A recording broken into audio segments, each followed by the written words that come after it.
Hello everyone, आज के इस लेक्चर में हम कंटिन्यू करेंगे वेब टेक्नोलॉजी। सब्जेक्ट कोड है BCS 502 का यूनिट 3 का कंप्लीट वन शॉट लेक्चर। आज के इस लेक्चर में स्क्रिप्टिंग एंड नेटवर्किंग 100% पूरा सिलेबस का टॉपिक आपका फिनिश हो जाएगा। जावा स्क्रिप्ट की मैं बात कर रहा हूँ, पूरा ये सारे आपके टॉपिक्स में कवर किया हूँ इस वन शॉट में। और नेटवर्किंग, ये जो अदर आपका थियोरेटिकल पूरा कंसेप्ट है, ये भी मैंने इजी लैंग्वेज की मैं बात कर रहा हूँ। ठीक है, पूरा कवर किया हूँ, सब कुछ आपको यहाँ पे समझ में आएगा। TCP IP URL, ये जो कुछ भी आपको दिया है, डेटाग्राम, सब कुछ समझ में आएगा। राइट, यूनिट फर्स्ट आपको बहुत अच्छे से मैंने कंप्लीट किया है, जाके आप देख सकते हो। यूनिट सेकंड भी हमने कंप्लीट कर लिया है। डिस्क्रिप्शन बॉक्स में प्लेलिस्ट का लिंक दे रहा हूं, जाके आप अच्छे से कंप्लीट कर सकते हो। अभी हमें कंप्लीट करना है यूनिट 3 स्क्रिप्टिंग एंड नेटवर्किंग के बारे में। चलिए देखते हैं। तो हमने पहले तो थोड़ा सा कनेक्शन बिल्ड करते हैं, क्या क्या हमने पढ़ा, जैसे कि फिर इससे हम रिलेट कर पाए, समझ पाए, क्योंकि हमें यहाँ पे समझना है, रटना नहीं है। ठीक है, नोट्स तो आपके पास ऑलरेडी थे, रट सकते थे, बट नहीं, हमें कंसेप्ट समझना है, एक्चुअली काम कैसे करता है, ट्रिक के फॉर्म में साइज हम रिमेंबर करेंगे। देखो, फर्स्ट यूनिट में हमने क्या किया, HTML XML यानी इंट्रोडक्शन के बारे में देखा था। वहां पे हमने क्या किया, कोई भी वेब पेज को हम एज कैसे डिजाइन करते हैं HTML को यूज करके, वो देखा। ठीक, दूसरे फिर हमने यूनिट पे क्या देखा कि उसी वेब पेज को हमने चलो डिजाइन तो कर लिया था, उसको कैसे हम स्टाइल करेंगे, कैसे उसको सुंदर दिखाएंगे। ठीक है, कैसे उसका अपीयरेंस क्या होगा आपके वेब पेज का, वो हमने CSS basic and CSS advance पूरा कंप्लीट किया था। अब भैया आपका पूरा वेब पेज रेडी है, ठीक है, दिखने में बहुत अच्छा है, बट अभी भी उसमें क्या है, कोई भी फंक्शनैलिटी एड ऑन नहीं है। फंक्शनैलिटी एड ऑन करने का काम कौन करता है, जावा स्क्रिप्ट। ठीक है, इसे पूरा कंप्लीट करेंगे। जो भी इंपॉर्टेंट पोर्शन, जो कुछ भी होता है जावा स्क्रिप्ट में, वो यहाँ पे हम कवर करेंगे according to your respective syllabus. Right, तो ये चलो समझते हैं जावा। और आपको बिल्कुल भी सारी चीजें आपको आ रही होगी, ऐसा नहीं आप पहली बार देख रहे हो आपको कुछ भी नहीं आता, सारी चीजें आपको आती है, जस्ट आपको और कंसेप्ट आपको बिल्ड करना है। तो जावा स्क्रिप्ट के बारे में बात करते हैं, क्या होता है आपको, मुझे नहीं लगता बताना पड़ेगा जावा स्क्रिप्ट क्या होता है। जावा स्क्रिप्ट आपका एक डायनेमिक कंप्यूटर प्रोग्रामिंग लैंग्वेज होता है। यस, एक आपका प्रोग्रामिंग लैंग्वेज होता है, जावा आपका प्रोग्रामिंग लैंग्वेज होता है, सी प्रोग्रामिंग लैंग्वेज होता है, C++ प्रोग्रामिंग लैंग्वेज होता है। उसी तरीके से जावा स्क्रिप्ट भी आपका प्रोग्रामिंग लैंग्वेज होता है। ठीक, देखो, अब ये इसमें थ्योरी की बात है। It is a lightweight, the most commonly use as a part of the web pages whose implementation allows client side. तो देखो, ये सारी चीजें कुल मिला के नहीं मतलब है, जावा स्क्रिप्ट आपका एक प्रोग्रामिंग लैंग्वेज है, जिसका यूज करके हम कोर प्रोग्रामिंग लैंग्वेज तो कर ही सकते हैं, साथ ही साथ अभी हम बताएंगे सर्वर साइड भी प्रोग्रामिंग आपकी जावा स्क्रिप्ट में होती है, तो वो सब देखेंगे। याद करने वाली बात ये है कि ये आपका इंटरप्रेटेड प्रोग्रामिंग लैंग्वेज है जावा स्क्रिप्ट, एक ऑब्जेक्ट ओरिएंटेड कैपेबिलिटीज इसके अंदर रहता है। जावा स्क्रिप्ट अभी आप इसे जानते हो, पहले इसका नाम जावा स्क्रिप्ट नहीं था, पहले ना इसका नाम था आपका लाइव स्क्रिप्ट। ठीक है, पहले इसे लाइव स्क्रिप्ट बोला जाता था, बट नेटस्केप ने, नेटस्केप क्या है, अब ये जावा स्क्रिप्ट आपका नेटस्केप के जरिए डेवलप किया गया था 1995 में। ये कुछ 3 पॉइंट्स आपको याद रखने हैं। और ये ठीक है कि जावा स्क्रिप्ट डेवलप किया गया था नेटस्केप इन 1995। जावा स्क्रिप्ट बिफोर इसे आप लाइव स्क्रिप्ट के नाम से जानते थे, अभी जब इसे नेटस्केप ने इसे चेंज कर दिया, क्या जावा स्क्रिप्ट ने बाद में से रीनेम कर दिया गया। सिंपल यही होता है आपका जावा स्क्रिप्ट। अभी आपको बिल्कुल इससे भी ज्यादा बहुत सारी चीजें आती है। ठीक, जावा स्क्रिप्ट के 3 पार्ट्स होते हैं। जावा स्क्रिप्ट के 3 पार्ट्स होते हैं, कोर पार्ट्स होता है, क्लाइंट साइड पार्ट होता है, सर्वर साइड पार्ट होता है। ये core, client side, server side क्या है? कोर का मतलब ये है कि जावा स्क्रिप्ट जो है, हमने क्या बोला, एज अ प्रोग्रामिंग लैंग्वेज है। ठीक है, जावा एज अ प्रोग्रामिंग लैंग्वेज, जैसे सी आप सीखते हो, सी में वेरिएबल, क्या वेरिएबल और operator, expression, statement, if else, जो कुछ भी वहाँ पे आप एज अ एक नॉर्मल प्रोग्रामिंग लैंग्वेज में पढ़ते हो, वो सारे आपको यहाँ पे भी पढ़ने होते हैं। पहले जावा स्क्रिप्ट को आपको क्या करना है, जावा स्क्रिप्ट पे आपको सर्वर साइड आपको यूज करना है जावा स्क्रिप्ट को, या क्लाइंट साइड आपको जावा स्क्रिप्ट को यूज करना है, तो भैया पहले आपको कोर आना चाहिए। पहले इफ एल्स समझो, ऑपरेटर समझो, कैसे यहाँ पे जावा स्क्रिप्ट में लिखते हैं, कैसे डिफाइन करते हैं, इफ एल्स कंडीशन, सिंटेक्स क्या है जावा स्क्रिप्ट में। ठीक है, तो कोर पहले समझोगे, तो वो आप फिर क्लाइंट साइड वहाँ पे कोडिंग कर पाओगे, सर्वर साइड कोडिंग कर पाओगे, तब आप अपने वेब पेज में क्या कर पाओगे, फंक्शनैलिटी ऐड कर पाओगे, इट मीन टू से। ठीक, ये है। तो ये 3 पार्ट्स हमारे होते हैं। और चलिए आगे बढ़ते हैं। अब यहाँ पे हमारे इंपॉर्टेंट क्वेश्चन कहा जाता है 7 मार्क्स में, difference between Java and Java script. क्या डिफरेंस है दोनों में? तो बहुत इजी वाले डिफरेंस यहाँ पे लिखे हो, जो आपको एक बार में रिमेंबर हो जाएगा। जावा क्या था, जावा भी हमने अपने चैनल पे कंप्लीट किया था पूरा कंप्लीट। तो ये क्या है, Java is a strongly typed language होता है। स्ट्रांगली टाइप्ड का मतलब है कि जावा के अंदर क्या है कि कोई भी वेरिएबल को यूज करने से पहले भैया पहले उसे आप डिक्लेयर करिए। ठीक है, तभी आप उसे यूज कर पाओगे। तो यहाँ पे वही लिखा है, पढ़ना समझ में आएगा। लेकिन जावा स्क्रिप्ट में क्या है, जावा स्क्रिप्ट में इतना मतलब स्ट्रांगली टाइप्ड नहीं है, इसे हम वीकली टाइप्ड बोलेंगे। ठीक है, इसमें काफी रिलैक्स्ड सिंटेक्स्ट होते हैं, बहुत ज्यादा रिलैक्स्ड रूल्स यहाँ पे होते हैं एज कम्पेयर टू जावा। की जावा में बहुत बहुत स्ट्रिक्ट टाइप का आपका जावा होता है, आपको पता होगा। फिर सेकंड आप पॉइंट्स लिख सकते हो कि जावा जो है ना वो ऑब्जेक्ट ओरिएंटेड, ऊप्स आपने पढ़ा है, ऑब्जेक्ट ओरिएंटेड प्रोग्रामिंग आपका लैंग्वेज होता है, जबकि आपका ये जावा स्क्रिप्ट जो होता है ये ऑब्जेक्ट बेस्ड स्क्रिप्टिंग लैंग्वेज होता है। अभी हम आगे बात करेंगे हर एक चीज, कोई भी चीज मैं बात कर रहा हूँ, जैसे वहां पे हमने देखा था एचटीएमएल के अंदर, वहां पे देखा था कि हर एक चीज वहां पे आपका ऐसा ना एलिमेंट्स वहां पे उसके फॉर्म में होता है। तो यहाँ पे जावा स्क्रिप्ट के अंदर कोई भी एचटीएमएल का चाहे कितना भी कुछ भी एलिमेंट्स क्यों ना हो, हर एक चीज जावा स्क्रिप्ट में एक ऑब्जेक्ट होता है, राइट। तो यहाँ पे जावास्क्रिप्ट क्या है, ऑब्जेक्ट बेस्ड स्क्रिप्टिंग लैंग्वेज है। अच्छा, जावा एप्लीकेशन रन करता है एक वर्चुअल मशीन पे ब्राउजर में। जावा स्क्रिप्ट का कोड रन करता है on the browser only as a JavaScript is developed for the browser, simple as that, ठीक। तो objects of the Java are class based होता है, उसमें क्लास बनाना पड़ेगा, फिर ऑब्जेक्ट बनाना पड़ेगा। We can not make any program in Java without creating a class, simple सी बात है। हम कोई भी जावा प्रोग्राम क्रिएट नहीं कर सकते without writing a single class. अब यार देखो ये सारे पॉइंट्स आपको बिल्कुल बिल्कुल बहुत इजी लिखे, आप प्लीज रीड करना, ठीक है। जावा स्टैंड अलोन है, ठीक है, ये आपका content with in a web page and HTML content में ये सारा आपका यूज होता है।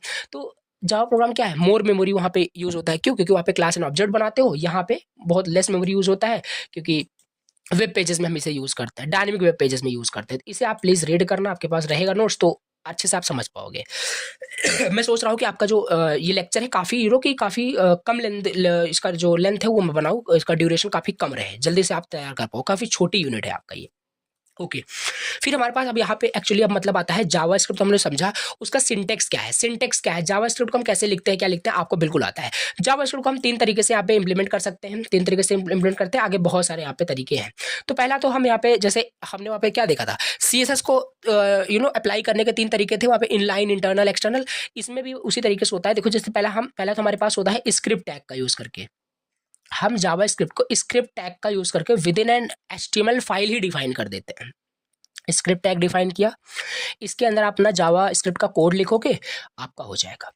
और ये सिंपल चीज दिया हुआ है देखो, और ये कंसेप्ट थोड़ा सा याद रखना कि ये जो आपका स्क्रिप्ट टैग है, या तो आप इसे हेड टैग के अंदर डिफाइन कर सकते हो, या तो बॉडी टैग के अंदर डिफाइन किया जाता है। बट एडवाइजेबल क्या है, एडवाइजेबल ये है कि भैया इसे आप बॉडी टैग के अंदर डिफाइन किए। रीजन क्या है ये बताते हैं, जैसे आपका जो जावास्क्रिप्ट का कोड होता है ये हेड टैग के अंदर भी डिफाइन कर सकते हो और बॉडी टैग के अंदर भी कर सकते हो। तो ये हेड टैग के अंदर नहीं किया जाता, कर सकते हो बट एडवाइजेबल नहीं है। बॉडी टैग के अंदर इसलिए करते हैं कि पहले आपका कंटेंट पहले लोड हो जाना चाहिए, क्योंकि आप क्या चाहते हो, आप फंक्शनलिटी कहाँ पे ऐड करोगे, पहले जब स्ट्रक्चर लोड हो जाएगा उस पर तो फंक्शनलिटी ऐड करोगे, कि पहले फंक्शनलिटी ऐड करोगे फिर स्ट्रक्चर लोड करोगे, कॉमन सेंस लगा सकते हो। तो ये इस वजह से हम पहले, क्योंकि टॉप टू बॉटम आपका लाइन ऑफ कोड स्कैन होता है, राइट, इंटरप्रेट होता है, तो पहले स्ट्रक्चर लोड हो जाए, फिर बॉडी के अंदर जो हमारा लिखा रहेगा, बॉडी के लास्ट में हम लिखते हैं स्क्रिप्ट, अपना ये जो स्क्रिप्ट टैग होता है, तो आपका फिर बाद में वहाँ पे हम फंक्शनलिटी भी ऐड ऑन कर सकते हैं। सिंपल ये हमने देख लिया। सिंटेक्स की बात करें, स्क्रिप्ट टैग लिखो, जावास्क्रिप्ट का कोड लिखो यहाँ पे, और ये देखो सिंपल डिफाइन किया गया है स्क्रिप्ट। और ये लैंग्वेज आप एट्रीब्यूट लगा सकते हो, ये सब एट्रीब्यूट है। लैंग्वेज आपका जावास्क्रिप्ट है, टाइप आप टेक्स्ट जावास्क्रिप्ट यूज कर रहे हो, और ये सोर्स आपका क्या है, कोई जावास्क्रिप्ट की फाइल आप यहाँ पे लिंक करना चाहते हो, तो ये सब यहाँ पे ही मेंशन कर देंगे, यहाँ पे आगे हम डिटेल से देखने वाले हैं। अब ये लैंग्वेज का मतलब क्या है, ये लैंग्वेज बता रहा है कि आप जावास्क्रिप्ट यूज कर रहे हो। टाइप क्या है, टाइप बता रहा है कि आपका जो which is now recommended to indicate the scripting language in use, its value should be text JavaScript। हाँ ये है, अगर लैंग्वेज अगर JavaScript आप यूज कर रहे हो, ये इससे पता चल रहा है। एट्रीब्यूट दे सकते हो, नहीं भी देते तो कुछ हो नहीं जाएगा, ठीक है।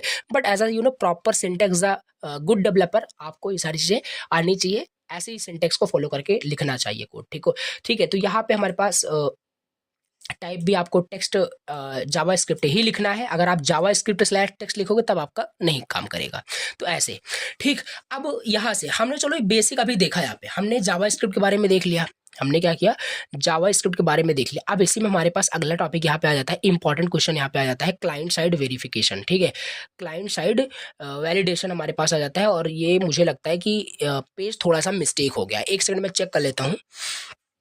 ओके, अभी हम जावास्क्रिप्ट के बारे में बेसिक समझ रहे थे, और तुरंत हमारा ये क्लाइंट साइड वैलिडेशन कहाँ से आ जाएगा, ठीक है। तो ये तो बाद का टॉपिक है, काफ़ी इंपॉर्टेंट है, ये काफ़ी ज़्यादा इंपॉर्टेंट है, इसे हम होल्ड पे आपको रहना है, ये हम बाद में समझेंगे, ठीक।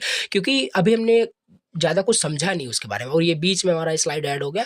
मैं चाहूँगा इसे फिक्स कर दूँ बाद में जब नोट्स आपको मिलेगा। अभी इसके बाद देखो हमने जावास्क्रिप्ट समझ लिया बेसिक, और जावास्क्रिप्ट के बारे में हमने बेसिक इंट्रोडक्शन ले लिया, उसका सिंटेक्स क्या है, जावास्क्रिप्ट होता क्या है। अब यहीं पे हमारा क्वेश्चन आता है, जो ऊपर अभी मैंने स्क्रॉल किया वो छोड़ा नहीं है, उसे अभी डिस्कस करेंगे बाद में, पहले कंसेप्ट और क्लियर हो जाए ना। ओके भैया, स्क्रिप्टिंग लैंग्वेज क्या होता है? राइट, स्क्रिप्टिंग आपका यूनिट का नाम है। स्क्रिप्टिंग लैंग्वेज होता क्या है, ऐसे भी क्वेश्चन आपसे एग्जाम में पूछे गए हैं। स्क्रिप्टिंग लैंग्वेज क्या है? Scripting language are like tools that helps you write small program script to automate task.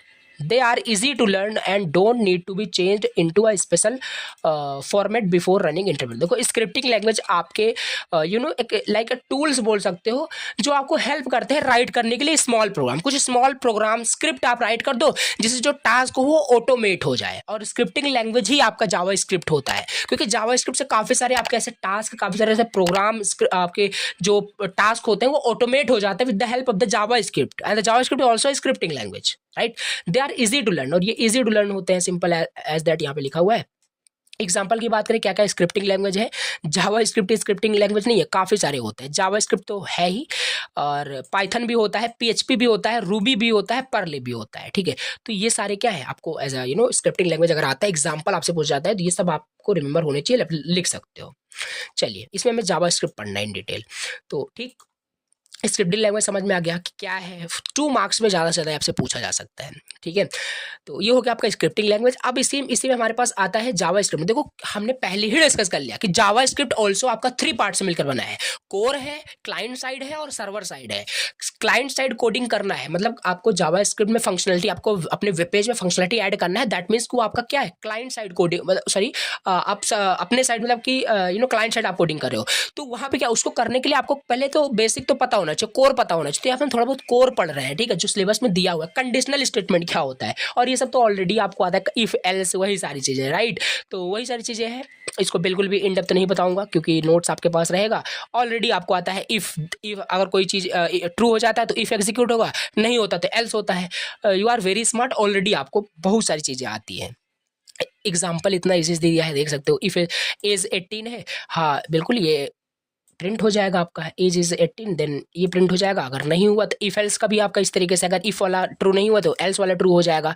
और यहाँ पे हाँ, एक चीज़ यहाँ पे थोड़ा सा बता देते हैं, जैसे और प्रोग्रामिंग लैंग्वेज में क्या होता है, डिफरेंट आउटपुट कंसोल करने के लिए, प्रिंट करने के लिए कहने का मतलब है, वहाँ पे हम क्या करते हैं, जावा के अंदर हमारे पास होता है system.out.println होता है, जिसे हम प्रिंट करते हैं। और सी लैंग्वेज की बात करें, वहाँ पे हमारे पास क्या होता है, प्रिंटफ होता है। C++ के बाद सी प्रिंटफ होता है। तो इस तरीके से हमारे पास होता है। तो जावा स्क्रिप्ट में हमें कुछ अगर लॉग करना है, कुछ प्रिंट करना है ना, तो वहाँ पे हम console.log करते हैं। console.log का मतलब है कि कुछ आउटपुट आपको चाहिए, डिस्प्ले कराना है, सिंपल टर्मिनल पे, कुछ कंसोल पे आपको लॉग कराना है, console.log। तो अगर ये कंडीशन ट्रू हो गई तो यू आर एन अडल्ट आपका ये प्रिंट हो जाएगा। इफ एल्स की बात करें, यहाँ पे भी वही सेम चीज़, देखो उसी तरीके से जगह लॉग हो जाएगा। इसको थोड़ा सा भी मैं बीच में प्रैक्टिकल भी करा दूंगा, जिससे कंसेप्ट आपका और क्लियर हो जाएगा, ठीक।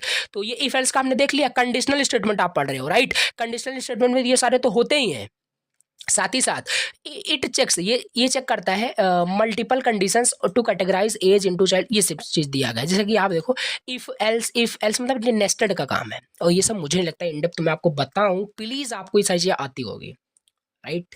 चलो, इसके बाद फिर हमारे पास फोर्थ कंडीशनल स्टेटमेंट आता है, दैट इज स्विच स्टेटमेंट। और ये तो आप स्विच स्टेटमेंट सी लैंग्वेज से पढ़ते चले आ रहे हो, राइट। तो ये सब वही है, सिंपल वही सेम आपका स्विच स्टेटमेंट है। तो ये भी आपको आता होगा, ये चेक करता है। और स्विच स्टेटमेंट हम तब यूज़ करते हैं जब हमारे पास मल्टीपल कंडीशंस हमारे पास है, देन हम यूज़ करते हैं क्या, स्विच स्टेटमेंट हम यूज़ करते हैं, राइट। चलिए, अब इसके बाद हमारा डेटा टाइप आता है। डेटा टाइप हमारे पास आता है, ठीक है। तो एक बार हम सब डेटा टाइप, कंडीशनल स्टेटमेंट हमने पढ़ लिए, तो ये सब एक बार पढ़ लेना, तो हम चलेंगे कंसोल पे, ठीक है। अभी ब्राउजर में चलेंगे तो एक दो वहाँ पे सब प्रोग्राम बना लेंगे, जैसे कि थोड़ा सा विजुलाइज मैं आपको करा पाऊँ, बस और कुछ नहीं। तो ये हो गया हमारे पास क्या, कंडीशनल स्टेटमेंट हमने देख लिया। इन डेप्थ नहीं देखा क्योंकि ऑलरेडी आपको आता है, ठीक।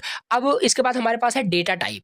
डेटा टाइप क्या होता है जावा स्क्रिप्ट में, डेटा टाइप क्या होता है जावा स्क्रिप्ट में, और डेटा टाइप क्या है, अब मुझे नहीं लगता आपको बताना पड़ेगा, पहले भी आपने सी लैंग्वेज पढ़ा, जावा पढ़ा। Data type indicate the types of the data, right.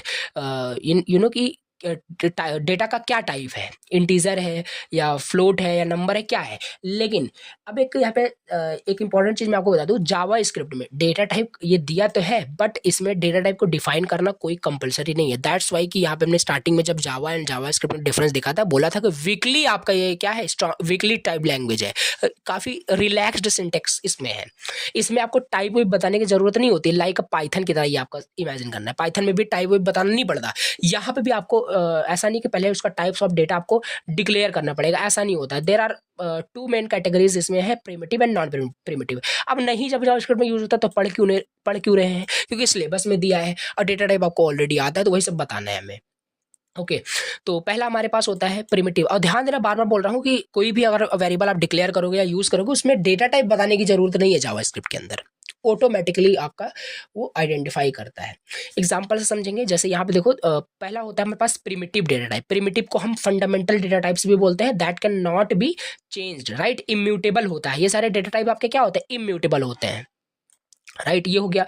अब एग्जांपल समझेंगे जैसे आपका प्रिमिटिव डेटा टाइप्स की बात करें, ये इम्यूटेबल होता है। पहला आपका स्ट्रिंग होता है, स्ट्रिंग आपका एक डेटा टाइप है जो कि आपका प्रिमिटिव डेटा टाइप होता है। स्ट्रिंग क्या है, ऑलरेडी आता है, सेट ऑफ कैरेक्टर, जैसे आपका नाम वो आपका एक स्ट्रिंग है। तो एग्जांपल देखो, थोड़ा सा ये मर्ज हो गया। एग्जांपल यहाँ पे दिया है हेलो वर्ल्ड, ये हेलो क्या है, हेलो भी आपका कोट्स के अंदर लिखा है, ये स्ट्रिंग है, ये भी स्ट्रिंग है। तो इसे डिक्लेयर कैसे किया गया, इसे डिक्लेयर यहाँ पे देखो किया गया है लेट नेम, राइट। अब देखो ये लेट क्या है, वेर क्या है, अभी कॉन्स्ट क्या है, आगे आएगा अभी, इसे देखेंगे। ये क्या होता है कि वेरिएबल को डिफाइन करने का एक तरीका होता है, सिंपल लेट वेर और कॉन्स्ट। तो लेट नेम, यहाँ पे हमने क्या किया, नेम वेरिएबल, ये वेरिएबल का नाम है और यहाँ पे स्ट्रिंग हमने डिफाइन कर दिया। ये चीज़ नेम में क्या कंटेन है, अभी आपका स्ट्रिंग कंटेन। और यहाँ पे नोटिस करो, यहाँ पे कहीं पे भी ये नहीं बताया गया कि जैसे हम जावा में करते हैं या सी में करते हैं कि पहले स्ट्रिंग हम डिफाइन करेंगे कि हाँ हम स्ट्रिंग कंटेन करने जा रहे हैं, देन आप करते हो। यहाँ पे कुछ भी आपने डिफाइन नहीं किया डेटा टाइप, ठीक। तो ये रन टाइम पे ऑटोमेटिकली आपका डिफाइन हो जाता है। दूसरा हमारे पास प्रिमिटिव डेटा टाइप होता है, that is number, numbers including integer and decimal. अब देखो यहाँ पे जावास्क्रिप्ट में ऐसा नहीं है कि फ्लोट के लिए अलग और इंटीजर के लिए अलग, डबल के लिए, ऐसा नहीं, सबको एज अ नंबर कंसिडर करता है, क्योंकि है तो नंबर ही ना ऑल्सो।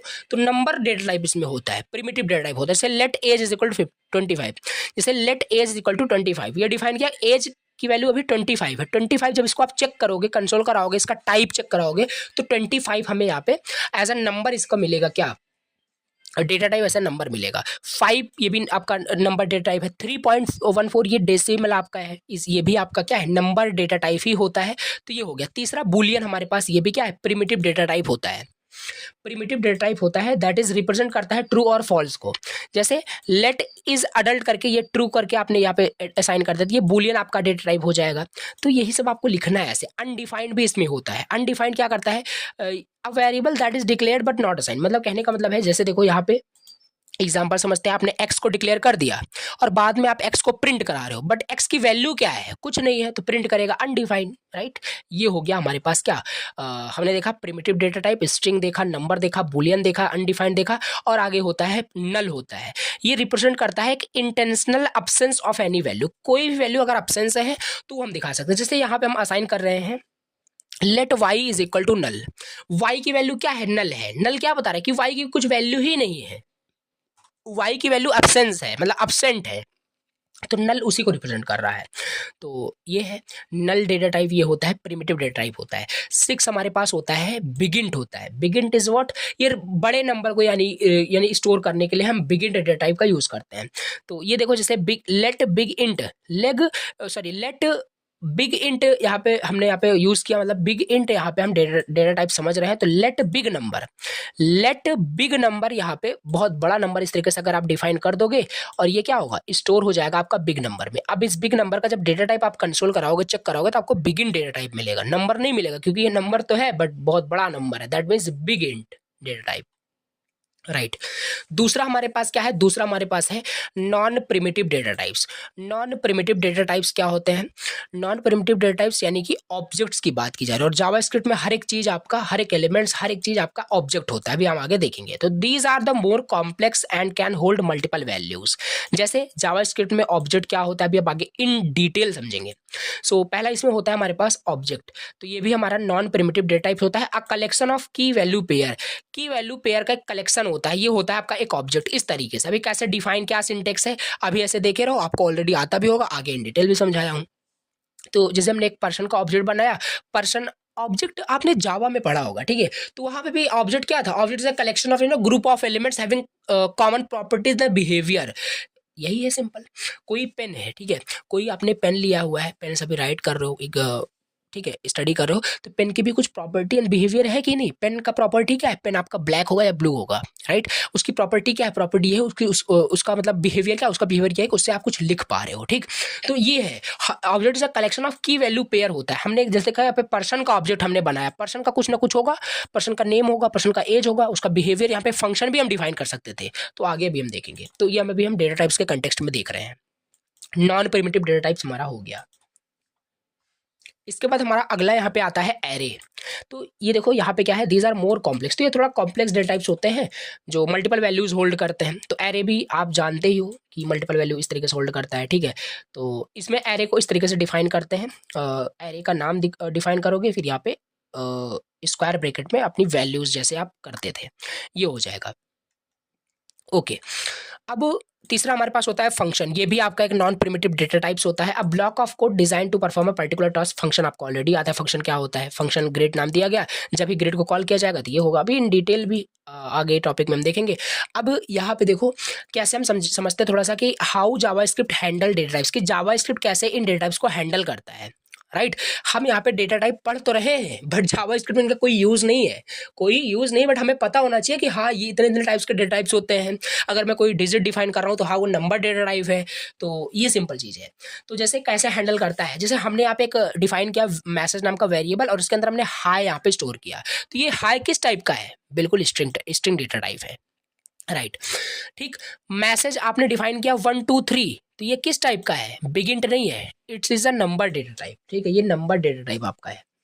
तो ये किस तरीके से आपका काम कर रहा है, यानी यहाँ पे क्या हो रहा है, डायनेमिकली टाइपिंग हो रही है। You don't need to specify the data type when you create a variable. JavaScript automatically figures out based on the value you assign. तो ये है जावास्क्रिप्ट क्या करता है, राइट। तो ये हो गया कैसे हैंडल करता है। अब हमारे पास अगला टॉपिक यहाँ पे दिया हुआ है, जावास्क्रिप्ट फंक्शंस क्या होते हैं, जावास्क्रिप्ट फंक्शंस क्या होते हैं, राइट। तो ये हम समझ लेते हैं जावास्क्रिप्ट फंक्शंस के बारे में, और फंक्शंस तो आपको बिल्कुल आता है। तो अब जावास्क्रिप्ट में फंक्शंस क्या होता है, वही सेम जी जो फंक्शंस आप सी में हमने पढ़ा, जावा में पढ़ा, वही सेम यहाँ पे भी फंक्शंस वही होते हैं। फंक्शन इज कि सेल्फ ब्लॉक ऑफ कोड होता है। क्यों हम यूज़ करते हैं कि ये मतलब कि जो रीयूजेबिलिटी के लिए यूज़ होता है, ठीक है। हमारे पास बहुत बड़े बड़े कोड है, हम उसका हम एक फंक्शन बना लेंगे, और हमें जब उस कोड को एग्जीक्यूट करना पड़ेगा तो हम फंक्शन को कॉल कर लेंगे, हमारा काम हो जाएगा, राइट। तो इसे और एग्जांपल से ले, तो और एग्जांपल से आप समझते, तो बाकी आपको समझ में आ रहा होगा, आई होप कि मैं क्या बोलने की कोशिश कर रहा हूँ, फंक्शंस क्या होता है, इतना तो ऑलरेडी आपको आ रहा होगा। So why use function, function हम क्यों यूज करते हैं, रीयूजेबिलिटी के लिए। Write a piece of code once and use multiple times. Code उसका एक बार लिख दिया गया, जब भी यूज़ करना है जस्ट आप कॉल कर लो, हो जाएगा। ऑर्गेनाइजेशन, आपका कोड काफ़ी ज़्यादा ऑर्गेनाइज हो जाता है। 1000 कोड आपने लिखा था, मतलब 1000 लाइन ऑफ कोड आपने लिखा था, ठीक है, 1000 ऑफ लाइन ऑफ कोड आपने लिखा था। अब उसको कोड में आपको फंक्शंस में अगर आपने कर दिया, यानी फंक्शन में कन्वर्ट कर दिया, तो वो कोड आपके क्या हो जाएंगे, ऑर्गेनाइज हो जाएंगे। आपका कोड क्या होगा, स्मॉलर पार्ट में मैनेजेबल हो जाएगा, कहने का मतलब है, राइट। मॉड्यूलैरिटी आ जाएगी, कहने का मतलब है मेंटेन करना ईजी होगा with the help of the function, simple as that यार, ठीक है। तो ये हमारे पास क्या है, जावास्क्रिप्ट फंक्शन का कंसेप्ट। ओके, अब इसके बाद अगला हम देखते हैं, जावास्क्रिप्ट फंक्शन हमारे पास हो गया। फंक्शंस को क्रिएट कैसे करेंगे, ये देखो थ्योरेटिकल कंसेप्ट है। ऑल्सो ये सब जो समझ लोगे ना, तो मैंने आपको इंपॉर्टेंट क्वेश्चन का पीडीएफ शेयर किया था, याद होगा आपको, चैनल पे वीडियो है, जाके आप देख सकते हो। वहाँ पे फंक्शन से रिलेटेड बहुत सारे आपसे प्रोग्राम बनाए जा सकते हैं, और प्रोग्राम अगर आएगा ना तो इसी पोर्शन से, इसी जावास्क्रिप्ट से प्रोग्राम आएगा, और कहाँ से आएगा, यही से प्रोग्रामिंग लैंग्वेज आपका स्टार्ट होता है। तो इसी में से आपका प्रोग्रामिंग बना के पूछेगा, तो ये सब कंसेप्ट पता होगा, कैसे क्रिएट करते हैं फंक्शंस, क्या होता है, तो कर पाओगे आप। क्रिएट कैसे करते हैं, फंक्शंस कैसे क्रिएट करते हैं, पहले क्रिएट करने के लिए सब आपको आता है। फंक्शन को डिक्लेयर करोगे, फंक्शन को डिक्लेयर करोगे। फंक्शन डिक्लेयर कैसे करते हैं, you define a function using the function keyword, give it name and right the steps करली ब्रेसेस के अंदर, राइट। इस तरीके से फंक्शन आप डिफाइन कर रहे हो, यानी भैया हमारे पास एक फंक्शन ग्रीट नाम का एक फंक्शन है, जो अगर इस फंक्शन को कॉल करोगे तो वो कंसोल कराता है हेलो वर्ल्ड को, ठीक है। अब चलो ये फंक्शन पढ़ लेते हैं, तो तुरंत पहले इसका प्रैक्टिकल मैं कराऊंगा, ठीक है, जिससे और अच्छे से आपको समझ आए। फंक्शन एक्सप्रेशन भी होता है हमारे पास। फंक्शन डिक्लेयर करना है तो इस तरीके से आप क्या कर पाओगे, फंक्शन को डिक्लेयर करते हो, फंक्शन कीवर्ड देन फंक्शन का नाम, इस तरीके से, फिर इस तरीके से, राइट। तो ये है फंक्शन एक्सप्रेशन। फंक्शन को एज अ एक्सप्रेशन भी, ये सब जावास्क्रिप्ट की एडिशनल फंक्शनैलिटी है फंक्शन को डिफाइन करने का। फंक्शन को एज अ एक्सप्रेशन भी हम डिफाइन कर सकते हैं। हम एक ग्रीट फंक्शन बनाए, कॉन्स्ट ग्रीट, ये आई होप मैंने आपको बताया कि नहीं, कॉन्स्ट, लेट और वेर में डिफरेंस क्या है। देखो बेसिक बता देता हूँ। वैर जो आपका होता है, सिंपल डिफाइन करने का आपका वेरिएबल का एक तरीका होता है। वैर आपका ओल्ड फैशन में यूज होता था। वैर और लेट में कुछ भी डिफरेंस नहीं होता है। हम वैर से भी कर सकते हैं और लेट भी कर सकते हैं। वैर बट आपका ओल्ड तरीका होता है, वैर नहीं करते, ज्यादातर आपका लेट यूज होता है, ठीक। और कॉन्स्ट का मतलब ये है कांस्टेंट से लेकर के जिस भी वेरिएबल को अगर आपने const a is equal to 10 कर दिया तो बाद में उसकी वैल्यू आप चेंज नहीं कर पाओगे। दिस इज सिंपल मीन कि क्या है आपका कॉन्स्ट का मतलब, ठीक है, वो कांस्टेंट हो गया, बाद में वैल्यू उसकी आप चेंज नहीं कर पाओगे। ओके, तो ये है आपका सिंपल, हम एक्सप्रेशन पे थे तो इस तरीके से भी हम फंक्शन एक्सप्रेशन भी डिफाइन कर सकते हैं, राइट। ओके, फिर इसके बाद देखो ये फंक्शन को डिक्लेयर करने के काफ़ी सारे तरीके हैं। तो फंक्शन को हम इस तरीके से भी डिक्लेयर कर सकते हैं, फंक्शन को इस तरीके से भी डिक्लेयर कर सकते हैं एज एक्सप्रेशन में। एक हमारा होता है एरो फंक्शन, पढ़ा होगा आपने जावा के अंदर, ये आपका था एरो फंक्शन, ठीक है। इस फॉर्मेट में भी हम क्या कर सकते हैं, डिफाइन कर सकते हैं किसको, फंक्शन को, राइट। प्रिंट हो जाएगा आपका।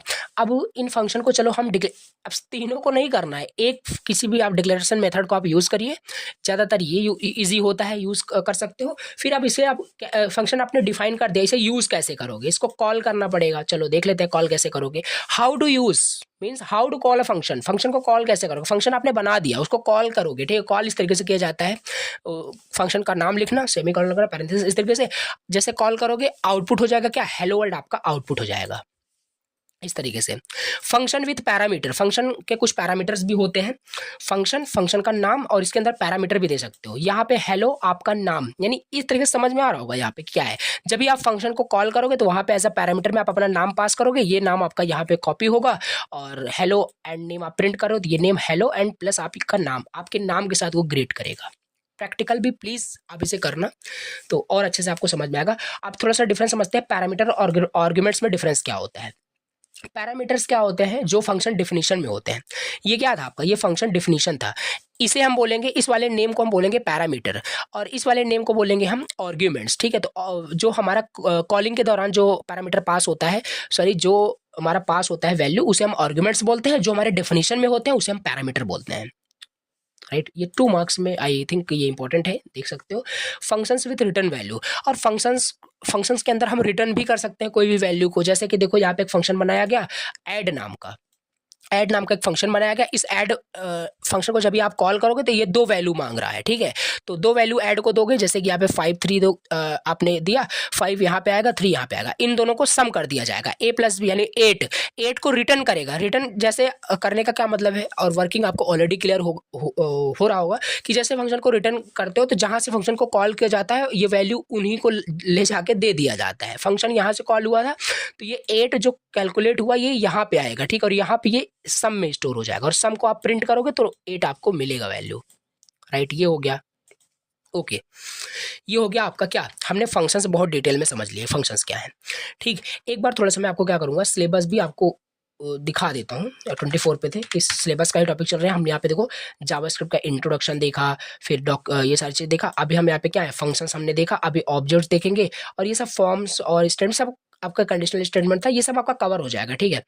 तो टेंशन नहीं लेना है। तो एक सेकंड फिर से ओपन कर लेते हैं, राइट। देखो अब हमें यहाँ पे अगला टॉपिक हमें यहाँ पे देखना है, दैट इज ऑब्जेक्ट्स। ऑब्जेक्ट्स क्या होता है, देखो फिर से वही बता रहा हूँ, हर एक चीज़ आपका जावास्क्रिप्ट में जो होता है ना, हर एक चीज़ आपका एक ऑब्जेक्ट होता है, ठीक। Everything you know in a JavaScript is a object. An object in JavaScript is a collection of related data and the functionality. You can think of it like a real world object such as a car or a person which has a property in the methods. वही बता रहा हूँ कि object जो होता है, object you know object is a collection of a group of element having common properties and behaviour. इसे आप रियल वर्ड से इमेजिन करो। रियल वर्ड में भी ऑब्जेक्ट होता है कि नहीं, आपका यू नो लैपटॉप, आप लैपटॉप में वीडियो देख रहे हो, लैपटॉप भी इज लाइक ऑब्जेक्ट है। पेन यूज कर रहे हो, पेन इज लाइक ऑब्जेक्ट है। इनका कुछ क्या होता है, इनकी एक प्रॉपर्टी होती है, इनका एक बिहेवियर होता है। लैपटॉप का प्रॉपर्टी क्या है लैपटॉप का प्रॉपर्टी हो सकता है लैपटॉप में रैम क्या है, प्रोसेसर उनका क्या है, बिहेवियर क्या है, उसमें वीडियोस देख पा रहे हो, उसमें स्पीकर एज अ बिहेवियर उसका तो यही है। तो इस तरीके से ना, मतलब कि उनका प्रॉपर्टीज एंड बिहेवियर, इनका कॉम्बिनेशन होता है आपका ऑब्जेक्ट। यानी की एंड वैल्यू के फॉर्मेट में हम ऑब्जेक्ट को क्रिएट करते हैं। हम ऑब्जेक्ट को यूज क्यों करते हैं, ऑब्जेक्ट को हम इसलिए यूज करते हैं ऑर्गेनाइजेशन के लिए, मतलब कि जो ग्रुप रिलेटेड डेटा फंक्शंस को टुगेदर कर देता है, ठीक है। तो मतलब कहने का मतलब है, जैसे देखो, जैसे हमें कोड में, अपने कोड में क्या करना है, मैं प्रोग्रामिंग लैंग्वेज की बात कर रहा हूँ, हमें वहाँ पे पर्सन्स के बारे में बहुत सारी इन्फॉर्मेशन को कंटेन करके रखना है। या तो हम चाहे उसका एक एरे वगैरह बना ले, वो सब भी हो सकता है, या हम उसका ऑब्जेक्ट भी बना सकते हैं जावास्क्रिप्ट में।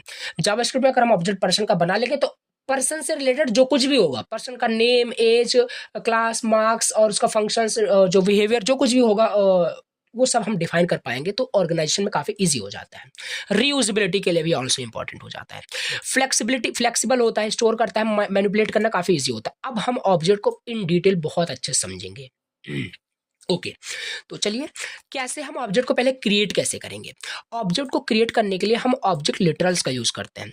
The simplest way to create an object is by using curly braces. Curly braces का यूज करके हम ऑब्जेक्ट को क्रिएट करते हैं, और ये सब हमने आपको ऑलरेडी बताया। यहाँ लेट, वेर, कॉन्स्ट कुछ भी कर सकते हो। यहाँ पे ऑब्जेक्ट का नाम, किसका ऑब्जेक्ट आप क्रिएट करना चाह रहे हो, हम पर्सन का ऑब्जेक्ट क्रिएट करने जा रहे हैं। अब देखो ऑब्जेक्ट जिस भी नाम से आप बनाओ, बना किसी के भी नाम से सकते हो, बट आप पर्सन नाम का ऑब्जेक्ट बनाओ तो यहाँ पे ऐसा ना हो कि आप कार का डिटेल स्टोर कर रहे हो, इफिशिएंट नहीं होगा, मतलब ऐसा एडवाइजेबल नहीं होता है। तो पर्सन का ऑब्जेक्ट बनाया तो पर्सन के बारे में ही डिटेल होनी चाहिए। तो पर्सन का कुछ नाम हो सकता है, राइट, एज हो सकता है, राइट, ये हो गया इनकी प्रॉपर्टी। और पर्सन का बिहेवियर क्या होता है, पर्सन का बिहेवियर हो सकता है वो ग्रीट कर रहा हो, ठीक है, किसी को हेलो बोल रहा हो। सो ग्रीट फंक्शन बनाया, ग्रीट फंक्शन इस तरीके से बनाया जाएगा, फंक्शन और इस तरीके से।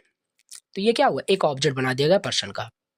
आप ऐसे एक पेन का ऑब्जेक्ट बना सकते हो। पेन का मॉडल क्या है, कलर क्या है, प्राइस क्या है, पेन का बिहेवियर क्या है राइटिंग के लिए, तो ये सब बना सकते हो। तो ऑब्जेक्ट लिटरल्स का यूज करके ऑब्जेक्ट को बना सकते हो। दूसरा तरीका होता है ऑब्जेक्ट को क्रिएट करने का, using new object. Using new object, अगर आपने जावा पढ़ा है ना तो बहुत सारी चीज़ें आपको क्लियर हो रही होगी। तो ये है हमारे पास न्यू ऑब्जेक्ट। तो लेट पर्सन, पर्सन का हम ऑब्जेक्ट क्रिएट कर रहे हैं इस तरीके से। Another way is by using the object constructor का यूज करके, ऑब्जेक्ट कंस्ट्रक्टर का यूज करके, ठीक है। Let person is equal to new object, इस तरीके से भी हम क्रिएट कर सकते हैं। अब ये ऑब्जेक्ट तो चलो क्रिएट हो गया, अब भैया इसके अंदर वैल्यूज भी स्टोर करोगे। वैल्यू स्टोर करने के लिए किस तरीके से करोगे, डॉट ऑपरेटर से आप एक्सेस करोगे और उसमें वैल्यू आप ऐड करोगे। तो पर्सन, ये ऑब्जेक्ट का नाम, डॉट नेम, एक नेम उनका होगा, ये हो गया पर्सन डॉट नेम, इस तरीके से पर्सन डॉट एज 30। तो ये सारे जो ये प्रॉपर्टीज आपने ऐड किया ये ऑब्जेक्ट में स्टोर हो जाएंगे, ठीक है। ऑब्जेक्ट की प्रॉपर्टीज क्या होती है, ऑब्जेक्ट में प्रॉपर्टीज की बात करें, वही जो मैं आपको बता रहा हूँ, प्रॉपर्टीज जो मैं आपको बता रहा हूँ, की वैल्यू का पेयर, तो वही होता है प्रॉपर्टीज। की वैल्यू का पेयर होता है आपका ये ऑब्जेक्ट प्रॉपर्टीज, जो होल्ड कर रहा होता है अबाउट द ऑब्जेक्ट के बारे में इंफॉर्मेशन को, ठीक है। तो वैल्यू की बात करें, वही सिंपल चीज है, जो ये आपका की, देखो यहाँ पे मैं बात करूँ, ये देखो एक सेकंड, प्रॉपर्टीज का मतलब क्या है, ये आपका की है, ये आपका की है, ये आपका वैल्यू है। इस वैल्यू को फेच करने के लिए आप इस की का यूज कर सकते हो। नेम अगर आप वहाँ पे, जैसे देखो यहाँ पे अभी अभी आगे आएगा डिटेल में, देखो जैसे मान लो हमें अब ये हमने ऑब्जेक्ट डिफाइन कर दिया, अब हमें कंसोल करना है, हमें लॉग करना है, प्रिंट करना है पर्सन के नाम को। तो हम कैसे करेंगे, हम कर पाएंगे पर्सन, अभी आगे आएगा, ठीक है, पर्सन डॉट ऑपरेटर से हम एक्सेस करते हैं, person dot name, person dot name, हम नेम को किससे एक्सेस किए, की से एक्सेस किए। तो ये देखो हमें आउटपुट में मिलेगा अलाइस मिल जाएगा, राइट। चलिए, तो ये ऑब्जेक्ट प्रॉपर्टी ये होता है। यहाँ पे देख सकते हैं कि दूसरा ऑब्जेक्ट बनाया गया, ये की एंड वैल्यू, ये सब आपके प्रॉपर्टीज हैं। ओके, अब इन प्रॉपर्टीज को एक्सेस करने के लिए हम डॉट नोटेशन का यूज करते हैं या ब्रैकेट नोटेशन का यूज करते हैं, बस ज्यादातर एडवाइजेबल ये होता है कि डॉट काफी इजी होता है, उससे आप कर सकते हो। तो console dot log car dot brand, car का यहाँ पे देखो एक ऑब्जेक्ट बनाया गया था, अब इसमें मान लो हमें ब्रांड को प्रिंट कराना है, तो कार डॉट ब्रांड करके हमारा प्रिंट हो जाएगा। तो ये देखो आउटपुट आ जाएगा। या आप ऐसे भी कर सकते हो, कार के अंदर, फिर ये थोड़ा कॉम्प्लेक्स होता है, ये बिल्कुल मत करना, ठीक है, थोड़ा सा कॉम्प्लेक्स भी हो जाता है। तो कार डॉट ब्रांड इससे भी कर सकते हो, स्क्वायर ब्रैकेट से भी आप कर सकते हो, कोई दिक्कत नहीं है। अब हमने चलो यहाँ पे देख लिया ऑब्जेक्ट के अंदर हमने प्रॉपर्टीज समझ लिया, इन डिटेल की प्रॉपर्टीज का मतलब क्या है, कैसे एटलीस्ट ऑब्जेक्ट हम क्रिएट करते हैं, ये हमने देखा, और होता क्या है ये भी देखा। अब ऑब्जेक्ट मेथड्स क्या होते हैं, ऑब्जेक्ट के अंदर मेथड्स भी डिफाइन कर सकते हैं। मेथड्स इज नथिंग बट कि ऑब्जेक्ट का बिहेवियर। अब एक पेन आपका एक ऑब्जेक्ट है, पेन का बिहेवियर राइट करना है, तो राइट करना एक आपका क्या, एक फंक्शन है, एक मेथड है, वही सिंपल चीज, ठीक। तो methods are the function stored inside an object, they define behaviour और एक्शन, वही सेम चीज। पर्सन आपका बनाया गया, एक ऑब्जेक्ट बनाया गया, ये तो चलो ठीक है, ये आपका क्या है, नेम आपका, ये प्रॉपर्टीज था ऑब्जेक्ट का, बट ये आपका प्रॉपर्टीज नहीं है, ये आपका क्या है, ये आपका ये आपका यहाँ पे मेथड्स है, ठीक है, ये आपका बिहेवियर है, मेथड्स की मैं बात कर रहा हूँ। तो ये है, अब देखो कैसे यहाँ पे बात कर लेते हैं। अब कैसे ये फंक्शन को कैसे एक्सेस करोगे, उसी तरीके से डॉट ऑपरेटर से। तो पर्सन डॉट ग्रीट करोगे, पर्सन डॉट ग्रीट जैसे कंसोल कराओगे तुरंत आपको हेलो और नेम प्रिंट होगा। नेम क्या है, अलाइस, तो हेलो अलाइस प्रिंट होगा। अब भैया यहाँ पे ये हेलो खाली नेम भी कर सकते थे, ठीक, यहाँ नेम है तो नेम भी हम खाली लिख सकते हैं, बट यहाँ दिस क्यों लिख दिए। दिस एक कीवर्ड होता है सिंपल, जो रेफर कर रहा होता है करंट ऑब्जेक्ट को। ऑब्जेक्ट इटसेल्फ को क्या कर रहा है, अगर यहाँ पे दिस डॉट नेम करो, दिस का मतलब ये फंक्शन कहाँ डिफाइन है, इस ऑब्जेक्ट में। पर्सन का ही नाम यहाँ पे बोल रहा है, पर्सन का नाम क्या है, ये है। तो ये भी 2 मार्क्स में कभी कभी पूछा जाता है, दिस कीवर्ड क्या होता है, तो ये भी क्लियर होना चाहिए, राइट। ओके, अब ये भी थोड़ा समझ लेते हैं। देखो ऑब्जेक्ट को इन डिटेल समझा था, ऑब्जेक्ट के बारे में जितनी भी इन्फॉर्मेशन है सब कुछ मैं आपको यहाँ पे कवर करा रहा हूँ। तो ऑब्जेक्ट को हम मॉडिफाई भी कर सकते हैं। हम ऑब्जेक्ट को मॉडिफाई करने का मतलब है हमने एक ऑब्जेक्ट बना दिया, वैसा नहीं ऑब्जेक्ट बना दिया तो उसमें अब कुछ हम अलग ऐड नहीं कर सकते, उसमें प्रॉपर्टी हमें ऐड करनी वो भी कर सकते हैं, अपडेट करना वो भी कर सकते हैं, डिलीट करना वो भी कर सकते हैं, बट हाउ। तो हियर इज द मेथड। पहला, ऐड करना है प्रॉपर्टी को, अगर हमें ऐड करना है, जैसे जैसे भैया यहाँ पे एक आपने पर्सन का ऑब्जेक्ट बनाया, यहाँ पे नेम है, ग्रिड ये है, 2 ही हमारे पास, एक प्रॉपर्टी है, एक हमारे पास मेथड्स है, एक फंक्शन, एक बिहेवियर, मैंने कहने का मतलब है। अब एक प्रॉपर्टी हमें ऐड करना है जॉब, मतलब जॉब, ये पर्सन क्या है, इंजीनियर है कहने का मतलब। तो यहाँ पे पर्सन डॉट जॉब करोगे और यहाँ पे वैल्यू दे दोगे तो ये ऑटोमेटिकली आपका उस ऑब्जेक्ट में ऐड हो जाएगा, ठीक। अगर ऑलरेडी जॉब एग्जिस्ट कर रहा होगा, फिर यहाँ पे वैल्यू दोगे तो वो वैल्यू रिप्लेस हो जाएगी इस न्यू वैल्यू से, ऐसा कुछ कंसेप्ट। तो अपडेट करने के लिए person dot age is equal to 31, person dot age is equal to 31। अब एज क्या है, जैसे हम मान लेते हैं, यहाँ पे तो दिखाया नहीं, जैसे कोई पर्सन नाम का कोई एक ऑब्जेक्ट होगा, उसमें एज मान लेते हैं, उसकी एज क्या है, उसकी एज पहले कितनी है, एज उसकी पहले 21 है। तो आपने क्या किया, पर्सन को डॉट ऑपरेटर से एज को डॉट से आपने एक्सेस किया, पर्सन डॉट एज, उसको आपने मॉडिफाई कर दिया, 31 न्यू वैल्यू असाइन कर दो, अपने आप वो अपडेट हो जाता है। डिलीट करना है तो डिलीट कीवर्ड यूज करो, और क्या डिलीट करना है, पर्सन के एज को डिलीट करना है तो पर्सन डॉट एज कर दोगे, डिलीट हो जाएगा, राइट। चलिए, मॉडिफाइंग ऑब्जेक्ट, ये हमने देख लिया किस तरीके से मॉडिफाई करते हैं, ऐड करते, अपडेट करते, ये सब हमने देख लिया। अब नेस्टेड ऑब्जेक्ट, ऐसा भी पॉसिबल है, ठीक, ऐसा भी पॉसिबल है, आपको समझ के रखना है। नेस्टिंग भी कर सकते हैं, ऑब्जेक्ट के अंदर ऑब्जेक्ट डिफाइन कर सकते हैं, इफ के अंदर इफ करते हो उसी तरीके से। हमने देखो यहाँ पे हम बात करते हैं, स्टूडेंट यहाँ पे एक ऑब्जेक्ट बनाया गया, स्टूडेंट ऑब्जेक्ट बनाया गया, स्टूडेंट का कुछ नाम होगा, नाम ये है। अब स्टूडेंट का मार्क्स आप यहाँ पे डिफाइन कर रहे हो, मार्क्स देखो काफी सारे सब्जेक्ट के हो सकते हैं, ठीक है, तो इसका भी एक अलग इनसाइड एक ऑब्जेक्ट बना दिया। तो देखो यहाँ पे डिफाइन करने का तरीका वही है, मार्क्स, देन सिंटेक्स वही फॉलो किया, मैथ का मार्क्स ये है, साइंस का मार्क्स ये है, तो ये हो जाएगा। अब इसको एक्सेस कैसे करोगे, एक्सेस सिमिलर कि कैस्केडिंग टाइप से करोगे। तो पहले student dot marks dot math करोगे, देखो यहाँ पे वही लिया गया है, और मैथ के मार्क्स को एक्सेस कर पाओगे। मॉडिफाई भी सेम इसी तरीके से फिर करोगे जैसे यहाँ पे किया गया है, राइट। तो ये हो गया नेस्टेड ऑब्जेक्ट, आपको समझ में आ गया होगा। आई होप आपको ये नेस्टिंग का कंसेप्ट समझ में आया, ठीक। अब हम अपना अगला यहाँ पे टॉपिक थोड़ा सा देखते हैं।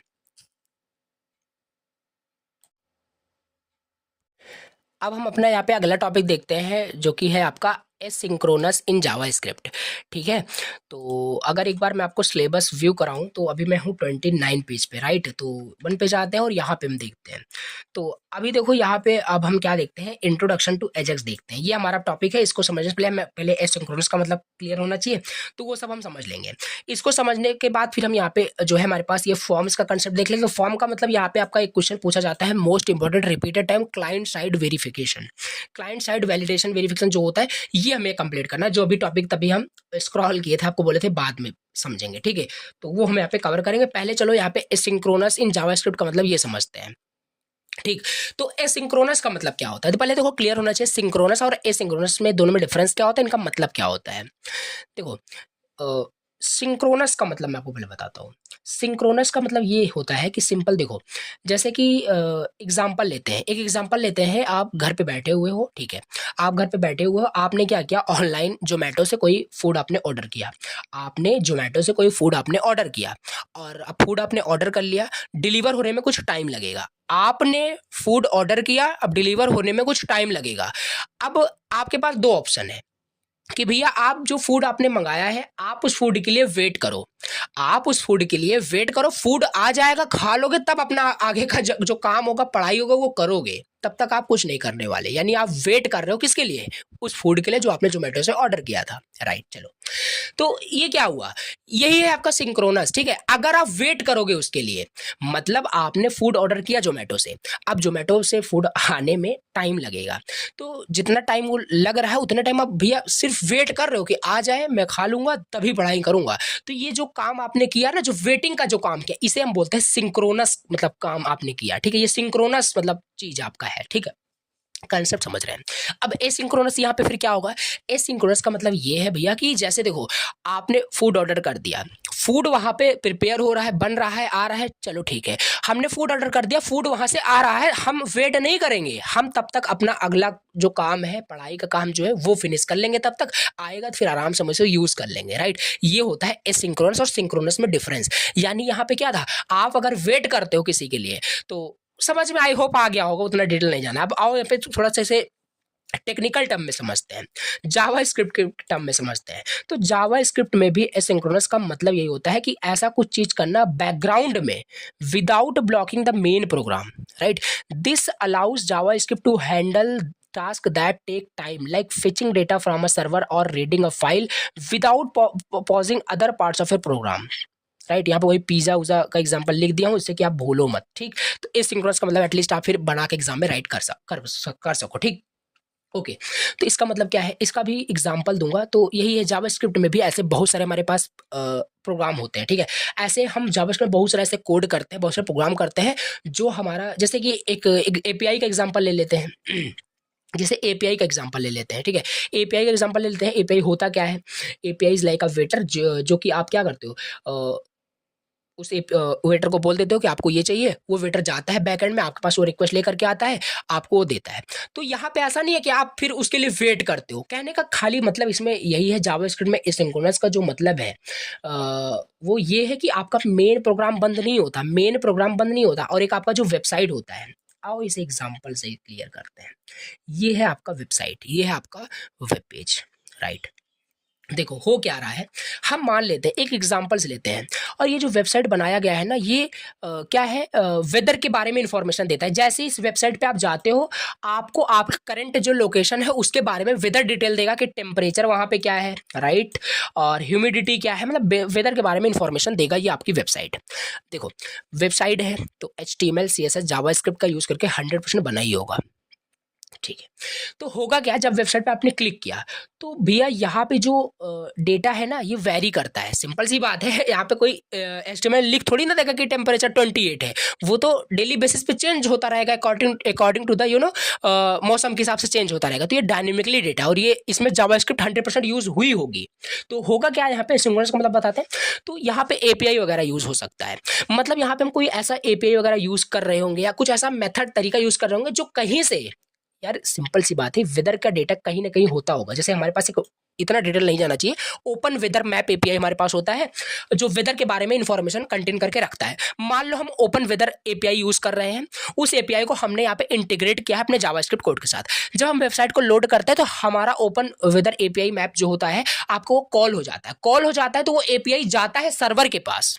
कंसेप्ट समझो, सर्वर के पास एपीआई गया ओपन वेदर मैप पे, वहां से वो भैया टेम्परेचर की डिटेल लाएगा, लाने के बाद आपको फिर डिस्प्ले करके शो हो जाता है। और ये प्रोसेस काफी फास्ट होता है, और आपको टेम्परेचर की डिटेल, सारा वेदर की इंफॉर्मेशन यहाँ पे दिखती है। बट ऐसा नहीं है हमेशा ये आपका काफी फास्ट ही होगा। मे बी ऐसा हो कि एपीआई गया सर्वर के पास, सर्वर से आपके एचटीएमएल तक, आपके फ्रंट एंड तक मतलब कोड जो डेटा है लाने में टाइम लग रहा है, कुछ लाने में टाइम लग रहा है। तो ऐसा नहीं है कि मान लेते हैं यहाँ पे आपका वेदर का इंफॉर्मेशन दिख रहा था, ठीक है, इसके नीचे बहुत सारा कंटेंट लिखा हुआ है, तो भैया ऐसा नहीं है कि अब ये दिखेगा तभी ये आपका दिखेगा, ऐसा नहीं। अगर ऐसा है तो समझ लो आपका कोड सिंक्रोनस कोड है, और ये बहुत अच्छी बात नहीं है, ठीक। तो ये है, तो डेटा आपका जब तक आ रहा है तब तक आपका ये नीचे वाला जो कोड है ये लोड हो जाना चाहिए, ठीक है। तो ये एसिंक्रोनस कोड हो जाएगा। ये सिंपल चीज है, ये सिंपल कंसेप्ट है, जो पिज्जा उजा का एग्जांपल जो यहाँ पे हमने दिया था। ठीक, तो ये कंसेप्ट होता है। जितनी बार एपीआई कॉल होगा उतनी बार बैकएंड से आपका डेटा यहाँ पे आएगा, और आएगा तो आने में टाइम भी लग सकता है। तो ऐसा ना हो कि आपका कोड इसी पे वेट कर रहा हो, इसी के लिए वेट कर रहा हो, ये आ जाएगा, ये लोड हो जाएगा ऊपर वाला पार्ट, तब ये नीचे वाला कंटेंट में दिखाऊंगा। ऐसा नहीं करता जावास्क्रिप्ट। जावास्क्रिप्ट आपका एसिंक्रोनस फीचर को यूज करता है, और ये सब अभी हम आगे देखेंगे। तो समझ में आया होगा आई होप। तो आओ अब हम समझते हैं एसिंक्रोनस का मतलब समझ में आ गया। अब हम समझते हैं एजेक्स के बारे में। एजेक्स क्या होता है? एसिंक्रोनस जावास्क्रिप्ट एंड एक्सएमएल के बारे में। इंट्रोडक्शन टू एजेक्स ये समझते हैं, राइट। तो इसमें डिफरेंट डिफरेंट चीज दिया है, हाई सारे सब कुछ देखना है हमें। ओके, तो ये क्या होता है? एजेक्स आपका एक एक्रोनियम है।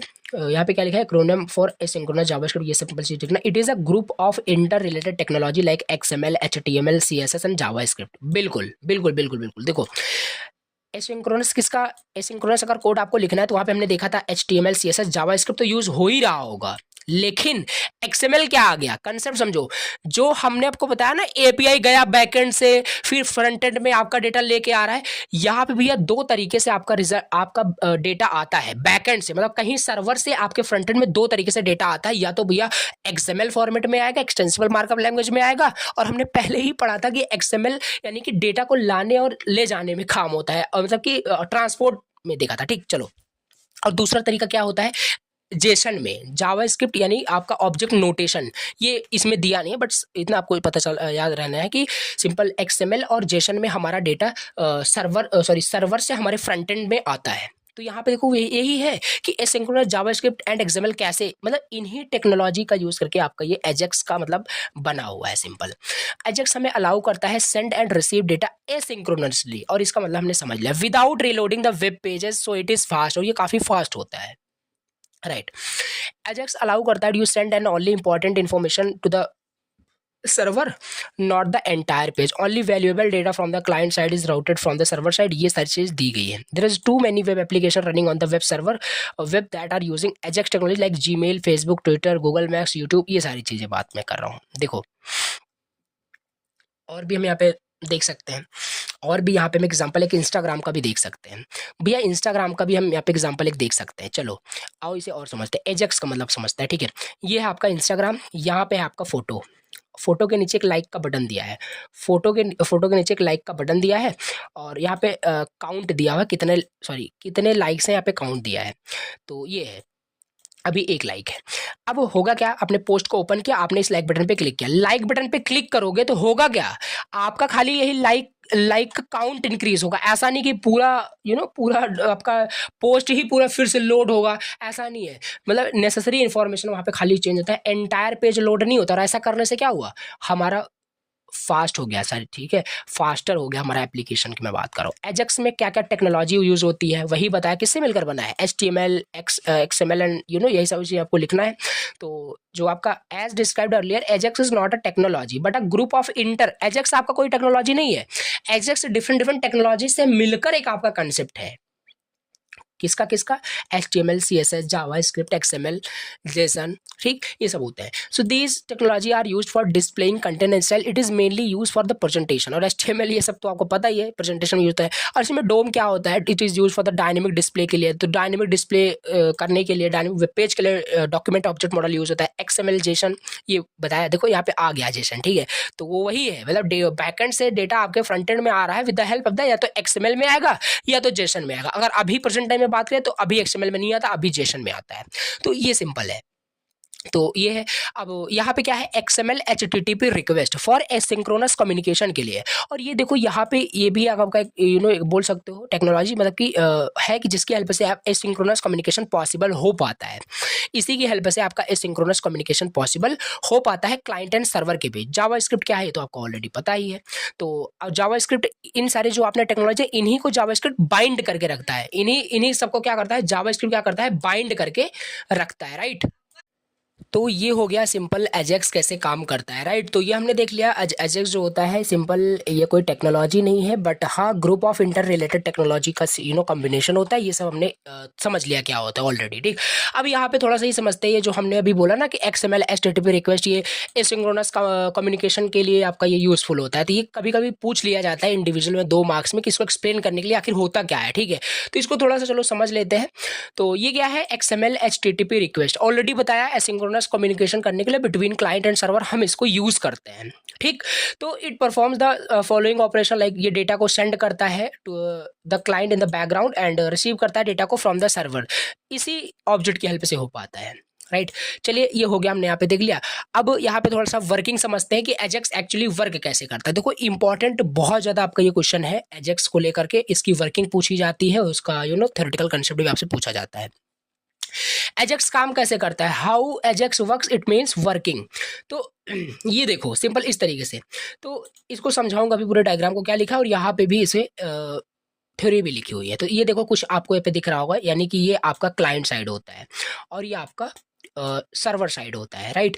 अब ये काम कैसे कर रहा है, यहाँ पे प्रेजेंटेशन मतलब कि यहाँ पे HTML की हेल्प से यहाँ पे प्रेजेंटेशन जो दिख रहा होगा, जो यूजर को, जो क्लाइंट को जो दिख रहा होगा, उसने वो यहाँ पे क्या करेगा, सिंपल यहाँ पे वो HTTP रिक्वेस्ट करता है। HTTP रिक्वेस्ट यहाँ से करेगा, यानी जावास्क्रिप्ट कॉल होगा, और ये HTTP रिक्वेस्ट कहाँ पे जाएगा, वेब सर्वर के पास। ये आपका HTTP रिक्वेस्ट जाता है, टाइप्स ऑफ सर्वर हमने देखा था ना, वेब सर्वर, जहाँ पे आपके सारे वेबसाइट्स क्या होते हैं, आपका वेबसाइट के वेब पेजेस, जहाँ पे सारे लॉजिक डिफाइन होता है वेब सर्वर के अंदर।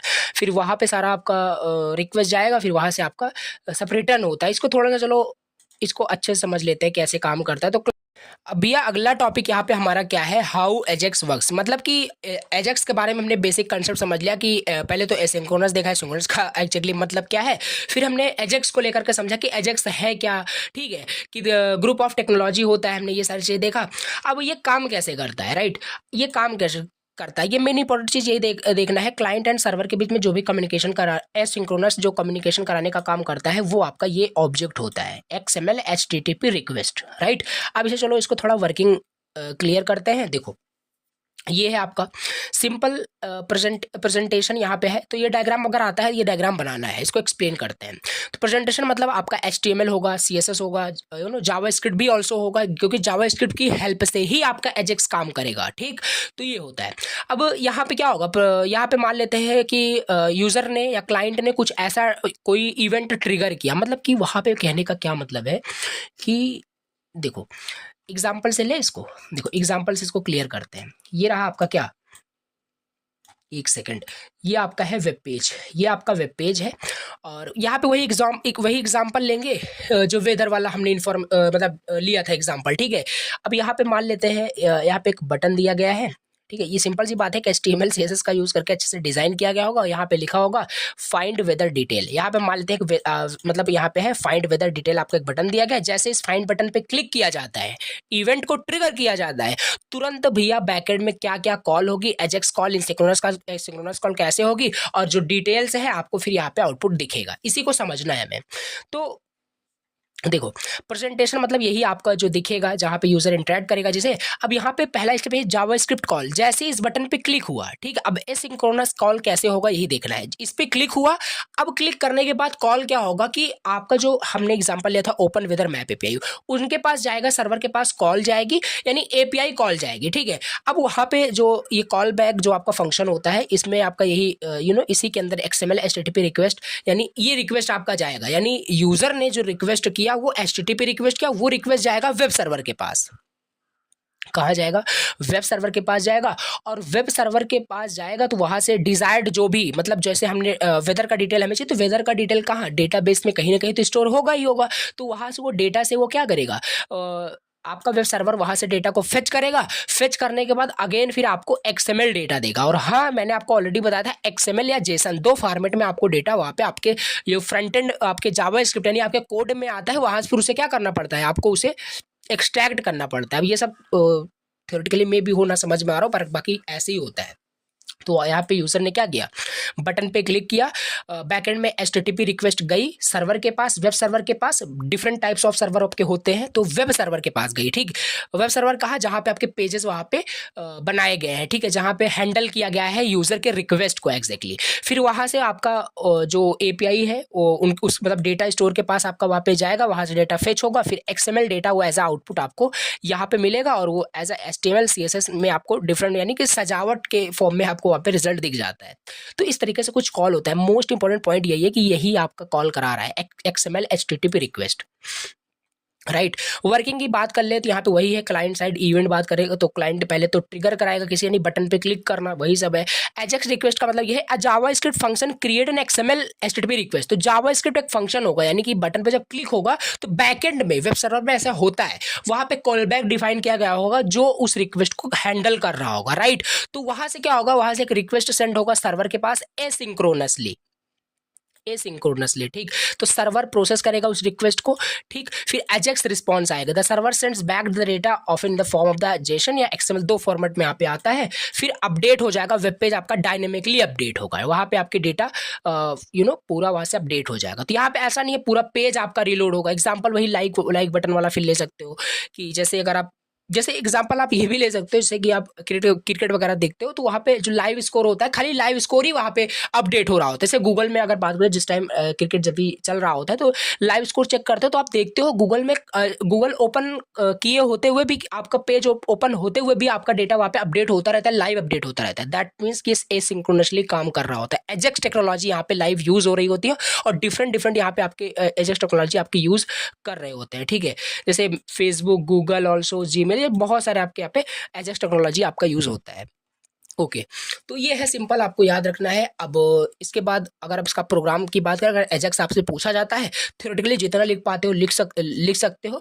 अगर आप एक प्रोग्राम बना देते हो, दैट मीन्स कि बहुत अच्छा हो जाएगा, बहुत अच्छा रिप्रेजेंटेशन आपका हो जाएगा। तो ये देखो यहाँ पे बनाया गया है कुछ HTML, देखो यहाँ से, देखो यहाँ से HTML आपका स्टार्ट हो रहा है, यहाँ से क्लोज हो रहा है। कैसे यहाँ पे कैसे एजेक्स को यहाँ पे हैंडल किया गया इसे देखते हैं।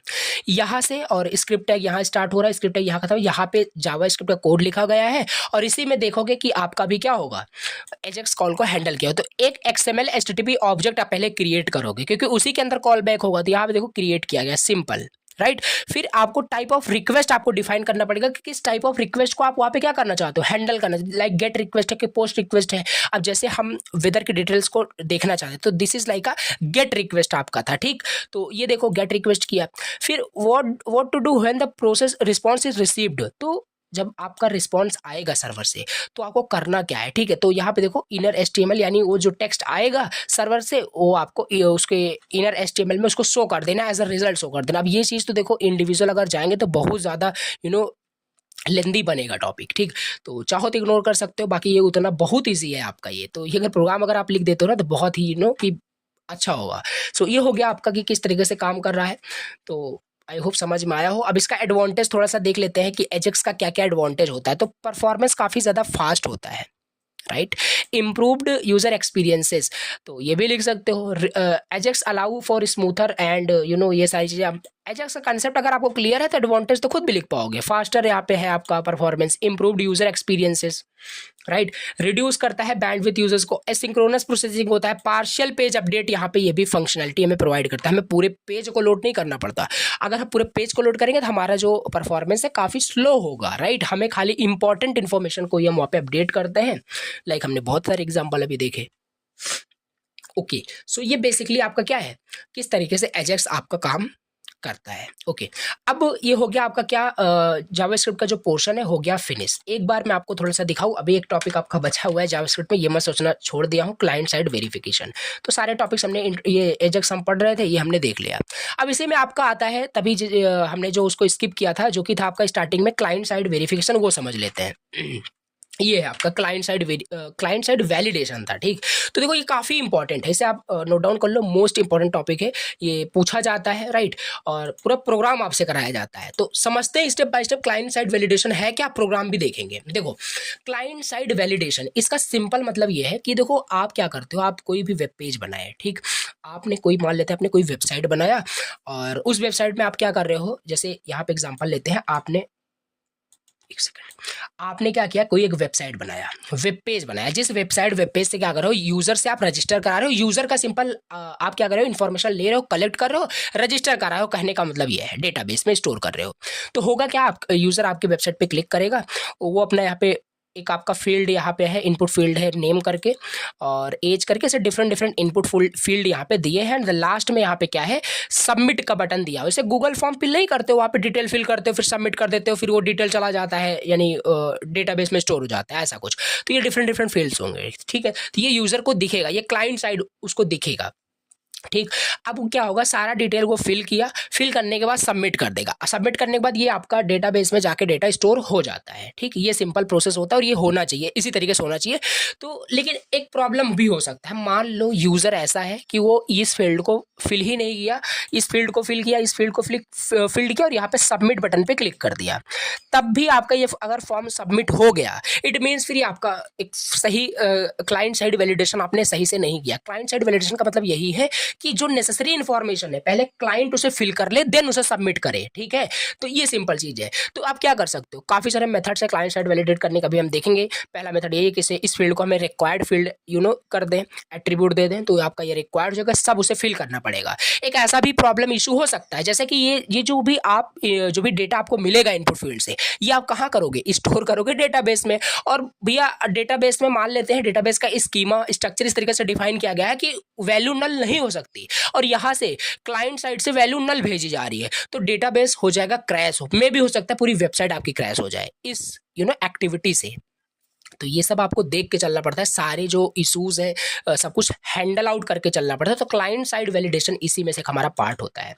अब पढ़ोगे समझ में आएगा। क्लाइंट साइड वैलिडेशन एक प्रोसेस है where the web browser check करता है कि जो एंटर किया गया है यूजर के द्वारा, जो भी इंफॉर्मेशन फॉर्म भरा गया है before sending it to the server, वो सही है कि नहीं।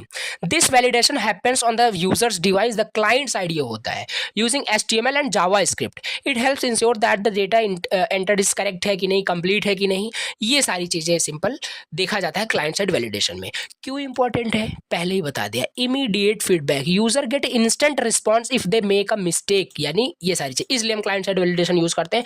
भैया अगर आपने एक फील्ड नहीं फिल किया है तो जैसे ही उसको बिना फिल किया सबमिट करोगे तो आपको दिखता नहीं है this field is mandatory, this field is required करके, तो यही हैंडल आउट किया गया है, राइट।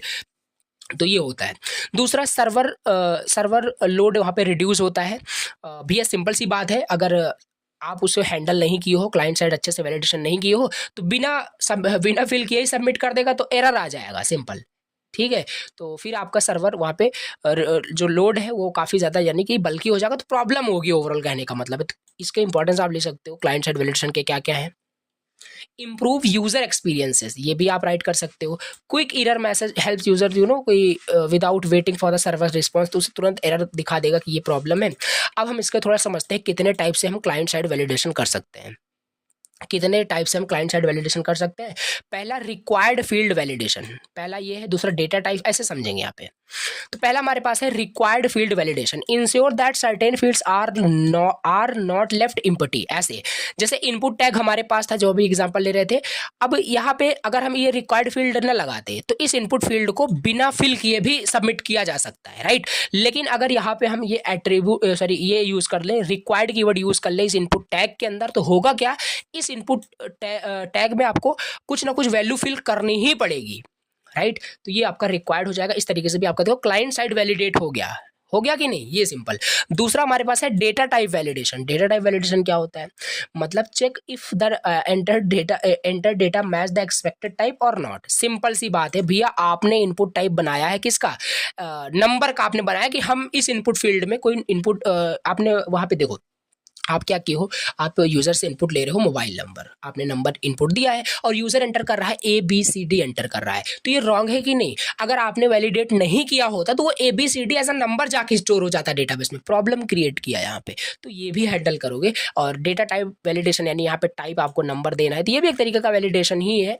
तो लेंथ वैलिडेशन भी हम यहाँ पे दे सकते हैं। तीसरा हमारे पास टाइप है लेंथ वैलिडेशन।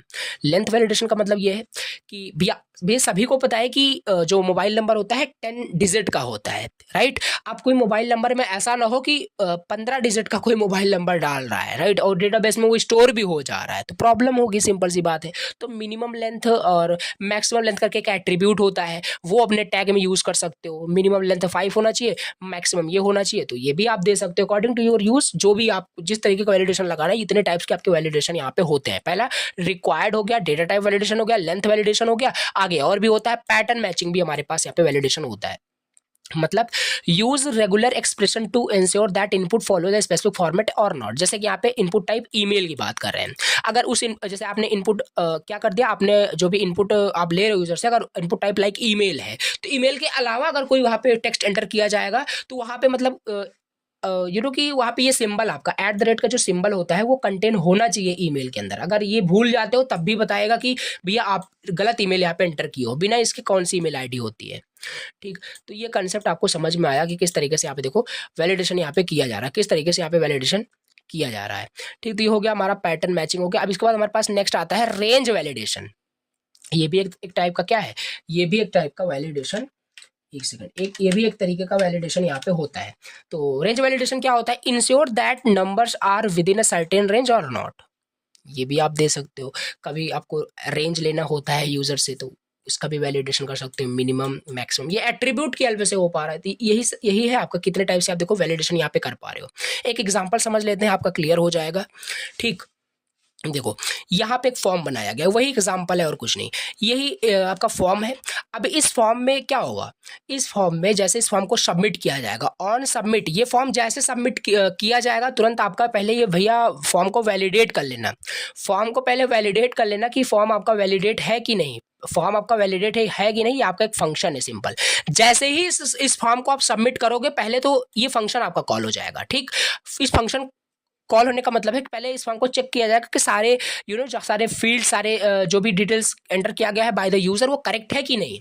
ठीक, तो ये सिंपल हो जाएगा। तो यहाँ पे देखो ईमेल एज अ इनपुट ले रहे हो और यहाँ पे एज अ ईमेल यहाँ पे इनपुट, एक ही फील्ड यहाँ पे इनपुट लिया जा रहा है। इस एग्जांपल में देख रहे हैं ईमेल इनपुट करने के बाद तुरंत सबमिट करेगा यूजर, जैसे सबमिट करेगा तुरंत आपका वैलिडेट फॉर्म आपका एक फंक्शन है वो यहाँ पे कॉल हो जाएगा, जो कि आपका यहाँ पे डिफाइन किया गया ये फंक्शन।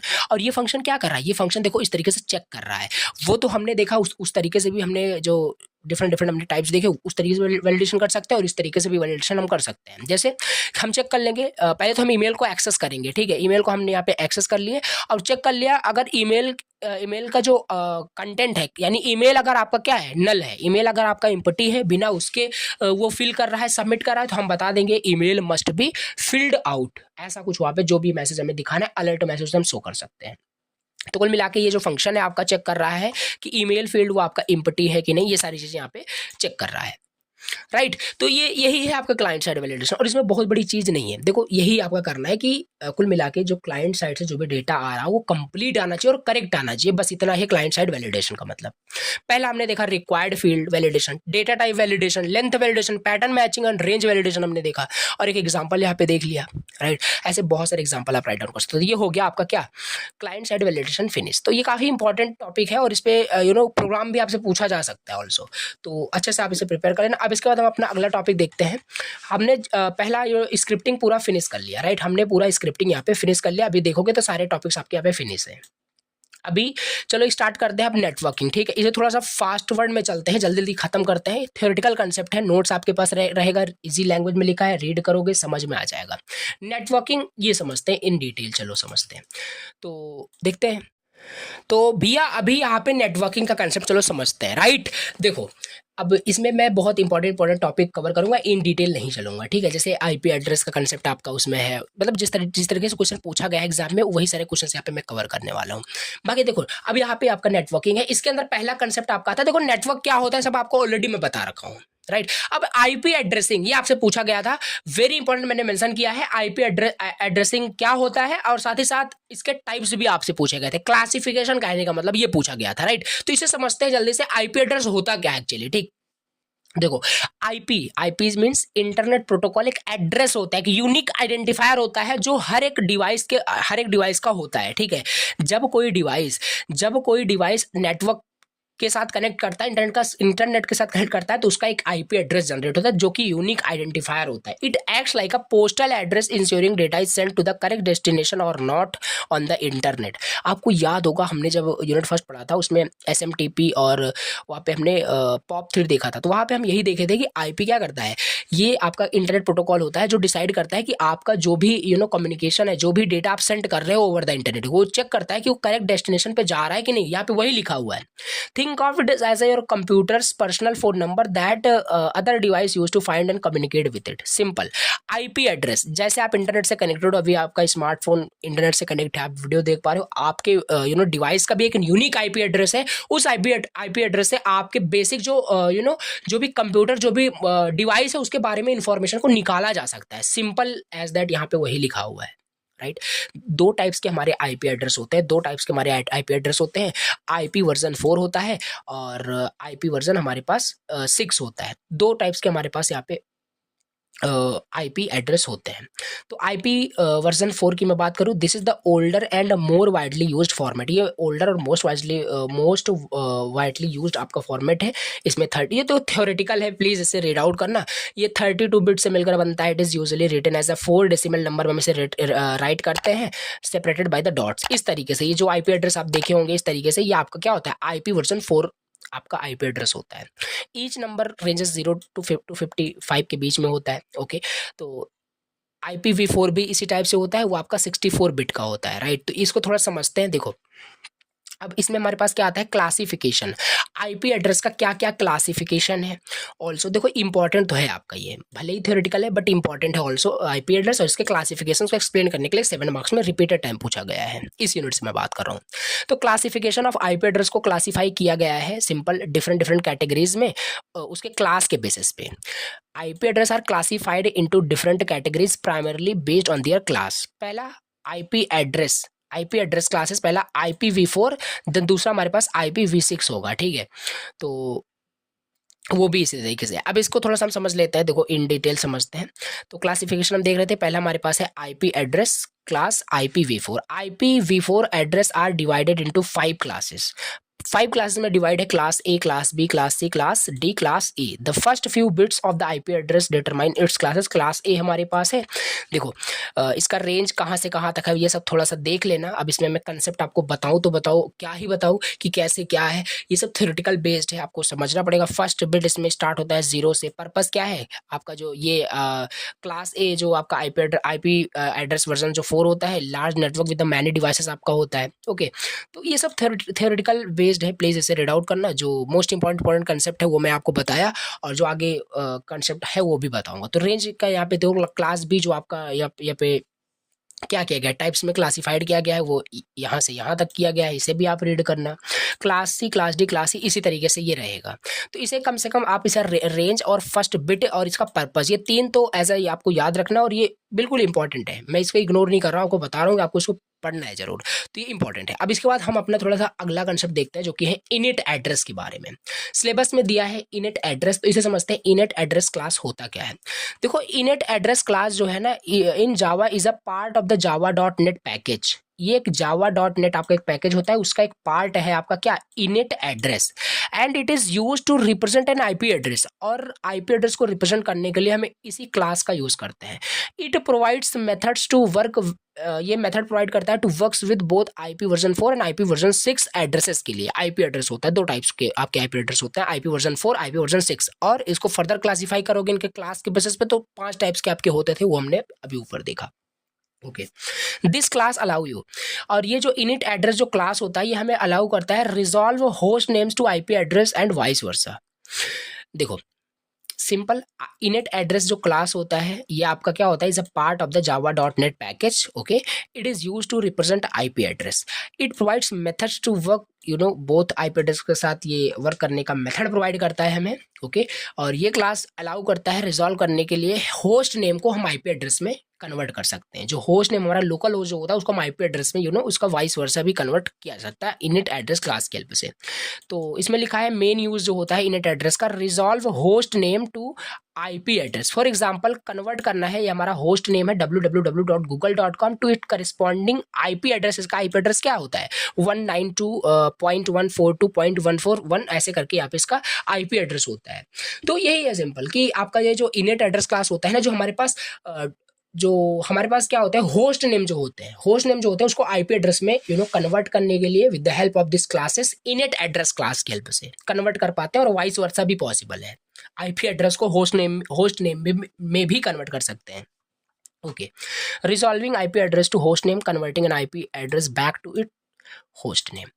ओके, तो ये मेन यूज यहाँ पे हो गया। देखो ये सब 2-2 मार्क्स में से पूछे जा सकते हैं। इनिट एड्रेस क्लास क्या है, इसमें 7 मार्क्स में क्या पूछा जाएगा, इनिट एड्रेस क्या होता है, डिफाइन करने के लिए उसका यूज क्या है, बस ये थोड़ा बहुत आपको लिखना है। तो इसीलिए देखो छोटा छोटा कंटेंट यहाँ पे बनाया गया है। इसके बाद फैक्ट्री मेथड्स आपके सिलेबस में दिया है। फैक्ट्री मेथड्स क्या होता है, factory methods of inet address. Okay, जो इनिट एड्रेस आपका क्या होता है, क्लास होता है, क्या करता है सिंपल, ये जावा डॉट नेट पैकेज का एक पार्ट होता है जो कि हमें अलाउ करता है होस्ट नेम को आईपी एड्रेस में कन्वर्ट करने के लिए, and vice versa also host name to IP address to host name, simple as that. Factory methods are special method होता है that create and return object in this case of inet address these methods are use to create inet address object. Let's go through the most important factory methods in detail. यहाँ पे कुछ most important factory methods दिए हैं। Factory methods क्या है, एक special methods होते हैं जो यूज होते हैं क्रिएट कर एक स्पेशल मेथड होता है जो क्रिएट करता है और ऑब्जेक्ट रिटर्न करता है। मतलब इनिट एड्रेस क्या था, इनिट एड्रेस क्या है, आपका एक क्लास है, इनिट एड्रेस क्लास है। तो फैक्ट्री मेथड क्या करता है, इनिट एड्रेस जो क्लास होता है उसका ऑब्जेक्ट आपका रिटर्न करता है। In case of inet address these methods are used to create inet address object. Clear है कि नहीं, सिंपल। ये हमने क्या बोला, इनिट एड्रेस क्लास है, क्लास का ऑब्जेक्ट बनाते हो, ऑब्जेक्ट बनाओगे with the help of the factory method. Factory method क्या करता है, उस इनिट एड्रेस का ऑब्जेक्ट क्रिएट करता है। कैसे, गेट लोकल होस्ट आपका एक मेथड होता है। फैक्ट्री मेथड्स कौन कौन से होते हैं इनिट एड्रेस के, पहला होता है गेट लोकल होस्ट। पर्पस क्या है, this method return the inet address object representing the code is running local host the machine on which the code is running. ये देखो लिखा है, मतलब गेट लोकल होस्ट क्या करता है, this method return the inet address object. मतलब कहने का मतलब है, अगर आप इसे अगर इसका कोडिंग पोर्शन अगर समझना चाहते हो, जैसे कि अगर यहाँ पे देखो जैसे लिखा है इनिट एड्रेस का, यहाँ पे हमने सिंपल ऑब्जेक्ट बनाया, यहाँ पे इंस्टेंस क्रिएट किया और डॉट गेट लोकल होस्ट हमने कॉल किया। मतलब जिस भी मशीन पे आप इसको एग्जीक्यूट करोगे उसका ये आईपी एड्रेस यानी लोकल होस्ट आपको दिखा देगा। It helps you find out the IP address and the host name of your own machine, right. Simple, यहाँ पे अगर ये कोड की मैं बात करूँ इसकी, तो ये क्या कर रहा है, अगर आप अपने ये से लोकल होस्ट मशीन पे करोगे तो इससे आपका आईपी एड्रेस आप अपने लोकल होस्ट का निकाल सकते हो और क्या कर सकते हो, होस्ट नेम फाइंड कर सकते हो गेट लोकल होस्ट की हेल्प से। इस तरीके से इनिट एड्रेस का सिंपल क्लास जो था उसका ऑब्जेक्ट बनाया गया, उसमें हमने इस मेथड को कॉल किया और हमने उसे system dot out dot println यानी हमने प्रिंट कर लिया यहाँ पे, राइट। ये हो गया। अब ये भी दूसरा हमारे पास तरीका है, यानी दूसरा हमारे पास फैक्ट्री मेथड है। दूसरा फैक्ट्री मेथड हमारे पास क्या है, देखो get by name string host होता है। This method returns the inet address object for a given host name और आईपी एड्रेस। ये मेथड क्या करता है, रिटर्न करता है इनिट एड्रेस को, इनिट एड्रेस ऑब्जेक्ट को रिटर्न करता है for a given host name और आईपी एड्रेस। जैसे बात करें एग्जांपल से हेल्प से समझते हैं। देखो यहाँ पे उसी का सिंपल ऑब्जेक्ट बनाया गया, फिर डॉट गेट बाय नेम हमारा क्या है, मेथड है, फैक्ट्री मेथड, और इसके अंदर क्या है, होस्ट नेम दिया है, इसके अंदर होस्ट नेम दिया है। और यहाँ पे क्या कर रहे हो, यहाँ पे सिंपल आप क्या कर रहे हो, आईपी एड्रेस निकाल रहे हो इस गूगल का यहाँ पे आईपी एड्रेस आपका प्रिंट होकर के आ जाएगा with the help of the factory method of get by name. ये it looks up the IP address for the given host name, आपने जो भी होस्ट नेम जो भी दिया इसका आईपी एड्रेस आपको दे देगा। दिस इज हाउ कि ये कैसे आपका फैक्ट्री मेथड काम कर रहा है।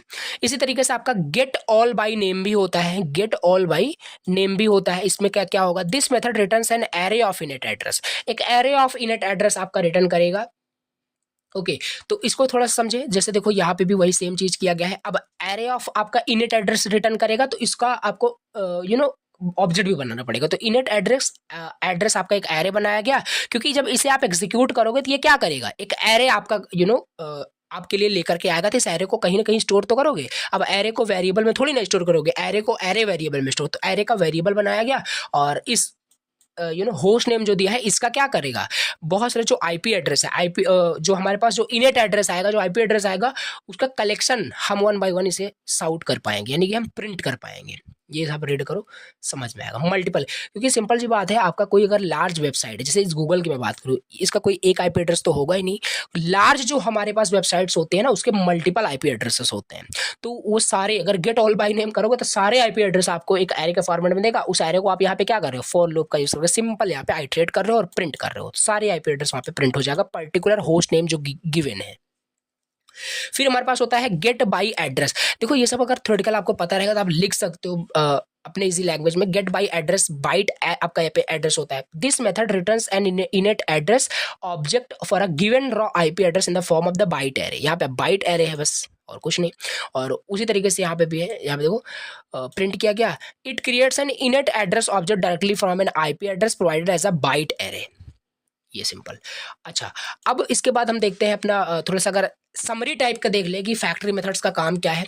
तो फैक्ट्री मेथड क्या था आपका, इनेट एड्रेस जो आपका ये क्लास था उसका ये एक ऑब्जेक्ट क्रिएट करता है, ठीक है, विद द डिफरेंट मेथड्स का यूज करें। गेट लोकल होस्ट था आपका, गेट बाय नेम था, get all by name, get by address था, ये सब आप इसे देख लेना, शॉर्ट फॉर्म में लिखा है, जैसे समरी समझ पाओगे। और ये भले ही इतना इन डेप्थ मैं बता दिया हूँ, 2 मार्क्स ज़्यादा यानी इस नेटवर्किंग से बात कर रहा हूँ, बहुत 7 मार्क्स में कुछ ऐसा पूछने लायक मुझे नहीं लगता कि कुछ पूछा जा सकता है। 2 मार्क्स में यहाँ से बनाया जा सकता है, और आपको भी पता है कि 2-2 मार्क्स के यहाँ से क्वेश्चन आपको मिल सकते हैं। ओके, अब यहाँ पे अगर लास्ट में ओवरव्यू अगर देख लें तो इनेट एड्रेस को एज अ फोन बुक बोलो इंटरनेट के लिए। It helps find the phone number, IP address when you know दो समवन नेम। ये है सिंपल, ठीक है। तो रीड करना समझ में आएगा आपको। Factory method are like a set of predefined rule tools that creates objects to make it easier to use this phone book efficiently. Okay, तो चलो इसे आप प्लीज रीड करना, ठीक है। अब इसके बाद हमारे पास आता है, नेक्स्ट आता है इंस्टेंस मेथड। इसे बहुत अच्छे से आपको क्लियर करता हूँ। इंस्टेंस मेथड क्या होता है? नॉर्मल मेथड आप क्रिएट करते थे जावा में, नॉर्मल मेथड आप क्रिएट करते थे जावा में, simple public static void main, also आपका ये भी एक मेन मेथड था, ठीक है। आपको कोई मेथड क्रिएट करना है तो पब्लिक स्टैटिक इंटीजर सम, फिर उसके बाद पैरामीटर दोगे, पैरेंथेसिस दोगे, तो इस तरीके से होता है। तो इसमें इंस्टेंट मेथड क्या, इंस्टेंस मेथड क्या होता है? इंस्टेंस मेथड आपके वो सारे मेथड्स होते हैं जो बिलोंग कर रहे होते हैं किसी ऑब्जेक्ट ऑफ अ क्लास से, ठीक। ये होता है, मतलब आपको क्या करना पड़ेगा, जैसे आपका कोई क्लास है, जैसे आपका कोई क्लास है और उस क्लास के अंदर आपने मेथड डिफाइन कर दिया। अगर वो मेथड आपका, देखो 2 टाइप्स के मेथड होते हैं, या तो भैया वो स्टैटिक मेथड होगा या तो इंस्टेंस मेथड होगा, ठीक। अगर स्टैटिक मेथड है तो क्या करोगे, अगर वो स्टैटिक मेथड है तो आपको वहां पे क्या करना पड़ेगा, उसका आपको ऑब्जेक्ट बनाने की जरूरत नहीं पड़ती। स्टैटिक मेथड है तो उसको बिना ऑब्जेक्ट बनाए आप उस मेथड को एग्जीक्यूट कर सकते हो। लेकिन अगर वो स्टैटिक मेथड नहीं है, इंस्टेंस मेथड है, तो आपको क्लास का पहले ऑब्जेक्ट बनाना पड़ेगा। समझाता हूँ, एग्जाम्पल्स यहाँ पे लिखा होगा। तो यहाँ पे वही है जो बिलोंग करता है object of a class. This method can use and manipulate the data fields और variable belongs to the object. Key points क्या है, accessing data, need an object, defines with no static, मतलब स्टैटिक कीवर्ड का use करके हम define नहीं करते। कोई भी मेथड अगर आप डिफाइन कर रहे हो, जैसे मेन मेथड हमारा जो होता है ना, वो हमारा एक स्टैटिक मेथड होता है, पब्लिक स्टैटिक वॉइड मेन, ऐसे करके, ठीक। Accessing data, instance method can directly access the and the modify instance variable of the object. Directly हम एक्सेस कर सकते हैं, डायरेक्टली मेथड को एग्जीक्यूट कर सकते हैं, हमें कोई ऑब्जेक्ट बनाने की जरूरत नहीं पड़ती। Need to call an instance method, you need to create an instance object of the class defined with no static, they are predefined without the static keyword. एक सेकंड, थोड़ा सा इसे मैं क्या करता हूँ, इलेबरेट करता हूँ। आई होप कि मैं थोड़ा सा गलत पॉइंट बोल दिया कि जो आपका इंस्टेंस मेथड होता है, इसे इंस्टेंस मेथड जो होता है, देखो थोड़ा सा कंफ्यूजन हो गया, सॉरी फॉर दैट, राइट। देखो इंस्टेंस मेथड जो होता है, इंस्टेंस और स्टैटिक मेथड, कंफ्यूज नहीं होना है। देखो मैं बताता हूँ एग्जाम्पल से, ये क्या है, ये क्या है, सिंपल, ये आपका एक कार का क्लास बनाया गया है, ठीक है। कार नाम का एक क्लास बनाया गया, कार क्लास के अंदर आपका क्या है, यहाँ पे डिफरेंट डिफरेंट वेरिएबल्स है, और ये वेरिएबल क्या है, इंस्टेंस वेरिएबल है, स्ट्रिंग ब्रांड इंट स्पीड करके, ठीक। अब यहाँ पे इंस्टेंस मेथड देखो, यहाँ पे ये है जो बिना स्टैटिक कीवर्ड से बनाया गया है, बिना स्टैटिक कीवर्ड का यूज करके ये मेथड डिफाइन किया गया। और ये मेथड क्या है, ये मेथड आपका इंस्टेंस मेथड है। अगर यहाँ पे हम क्या करें, public static void set speed करते तो भैया अभी ये आपका स्टैटिक मेथड हो जाएगा। और स्टैटिक मेथड को एग्जीक्यूट करने के लिए आपको ऑब्जेक्ट बनाना, जो अगर स्टैटिक मेथड आपको एग्जीक्यूट करना है तो ऑब्जेक्ट आपको नहीं बनाना पड़ेगा, बस यही थोड़ा सा कंफ्यूजन हो गया था। स्टैटिक मेथड है तो ऑब्जेक्ट नहीं बनाना पड़ेगा, बिना ऑब्जेक्ट बनाए आपका वो एग्जीक्यूट हो जाएगा मेथड। लेकिन अगर वो इंस्टेंस मेथड है, नॉन स्टैटिक मेथड है, तो भैया उसका ऑब्जेक्ट आपको बनाना पड़ेगा। जैसे कार है आपका, ठीक है, कार क्लास है, तो इसका ऑब्जेक्ट बनाओगे तभी आप इस मेथड को एग्जीक्यूट कर पाओगे, राइट। ये मैं बोल रहा हूँ सिंपल। दूसरा मेथड देखो यहाँ पे है, ये भी पब्लिक वॉइड डिस्प्ले डिटेल्स। तो अगर आप मान लो, जैसे मान लेते हैं अब हमें यहाँ पे क्या करना है, डिस्प्ले डिटेल को फंक्शन को कॉल करना है, तो क्या हम डायरेक्टली ऐसे थोड़ी ना कर देंगे डिस्प्ले डिटेल करके हम यहाँ पे कॉल कर लेंगे, नहीं, हम यहाँ पे पहले इसका ऑब्जेक्ट बनाएंगे। ऑब्जेक्ट कैसे बनाते थे, ऑब्जेक्ट ऐसे बनाते हो, कार मतलब क्लास का नाम लिखोगे, फिर ऑब्जेक्ट का नाम कुछ भी दोगे, मान लो हम यहाँ पे OBJ देते थे। ये तो थोड़ा सा जावा का पार्ट है, ठीक, और ये इस यूनिट में जावा पहले थी, अभी रिमूव कर दिया गया। तो car object is equal to new car करना पड़ेगा, राइट। ये हो गया आपका न्यू और कार। न्यू कीवर्ड से यहाँ पे आप क्या करते हो, ऑब्जेक्ट को बनाते हो। यहाँ से आपका बन जाएगा पैरेंथेसिस देना, ये आपका बन जाएगा यहाँ से ऑब्जेक्ट, राइट। ये आपका कार का ऑब्जेक्ट बन गया। अब यहाँ से आप मान लो आपको मेथड को कॉल करना है, एक सेकेंड, ये क्या हो गया, देखो आपको मान लेते हैं अब मेथड को कॉल करना है, तो यहाँ पे क्या करोगे, ओबीजे डॉट आपको करना पड़ेगा उसको एक्सेस, जो जिस भी मेथड को आप वहाँ पे एक्सेस करना चाहते हो, जिस भी मेथड को आप एक्सेस करना चाहते हो, राइट। तो ओबीजे डॉट यहाँ पे मान लेते हैं, अब यहाँ पे देख लेना, यहाँ पे मान लो डिस्प्ले डिटेल कर देते हैं, ठीक। तो आपका ये डिस्प्ले हो जाएगा इस तरीके से। देखो ऑब्जेक्ट मुझे बनाना पड़ा, लेकिन अगर यहीं पे हम इसे स्टैटिक कर दें तो हमें ये करने की जरूरत नहीं है, इसे हमें ये करने की जरूरत नहीं है। हम डायरेक्ट इसको एक्सेस कर पाएंगे कार डॉट डिस्प्ले डिटेल करके, ऐसे, ठीक। हमें ऑब्जेक्ट बनाना नहीं पड़ेगा, ये होता है। अब इसके बाद हमारा अगला टॉपिक यहाँ पे आता है टीसीपी आईपी क्लाइंट सॉकेट क्या होता है। टीसीपी आईपी क्लाइंट सॉकेट क्या होता है इसे समझते हैं, ये भी थ्योरेटिकल है, इसे भी समझ ही लेते हैं। तो टीसीपी आईपी क्लाइंट सॉकेट एक कंसेप्ट है, यूज होता है कंप्यूटर नेटवर्किंग में। It allows a device like a computer और a phone to connect to another device like a server over the internet for any network using a TCP IP protocol. ये मैंने आपको पहले ही बताया था कि अगर आप इंटरनेट से कनेक्टेड हो, नेटवर्क के साथ कनेक्टेड हो, एक कंप्यूटर दूसरे कंप्यूटर के साथ अगर कनेक्टेड है, तो इट मीन्स कि वो आपके टीसीपी आईपी जो आपका ट्रांसमिशन कंट्रोल प्रोटोकॉल और इंटरनेट प्रोटोकॉल जो होता है उसके रूल को वो फॉलो कर रहा होता है। एक्जैक्टली चलो समझ लेते हैं फिर से कि पहले तो टीसीपी आईपी क्या होता है, रिवाइज कर लेते हैं, फिर उसके बाद इसका सॉकेट ये सब क्या होता है।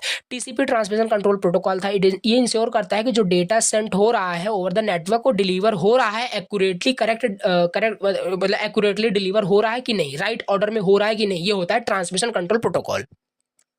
और इंटरनेट प्रोटोकॉल डिसाइड क्या करता था, करेक्ट डेस्टिनेशन पे हो रहा है कि नहीं। ईमेल का एग्जांपल ले सकते हो, ठीक। सो ये जो दोनों है ना, आपका टीसीपी आईपी की बात कर रहे हैं, टीसीपी आईपी ये is the foundation of how device communicate over the internet.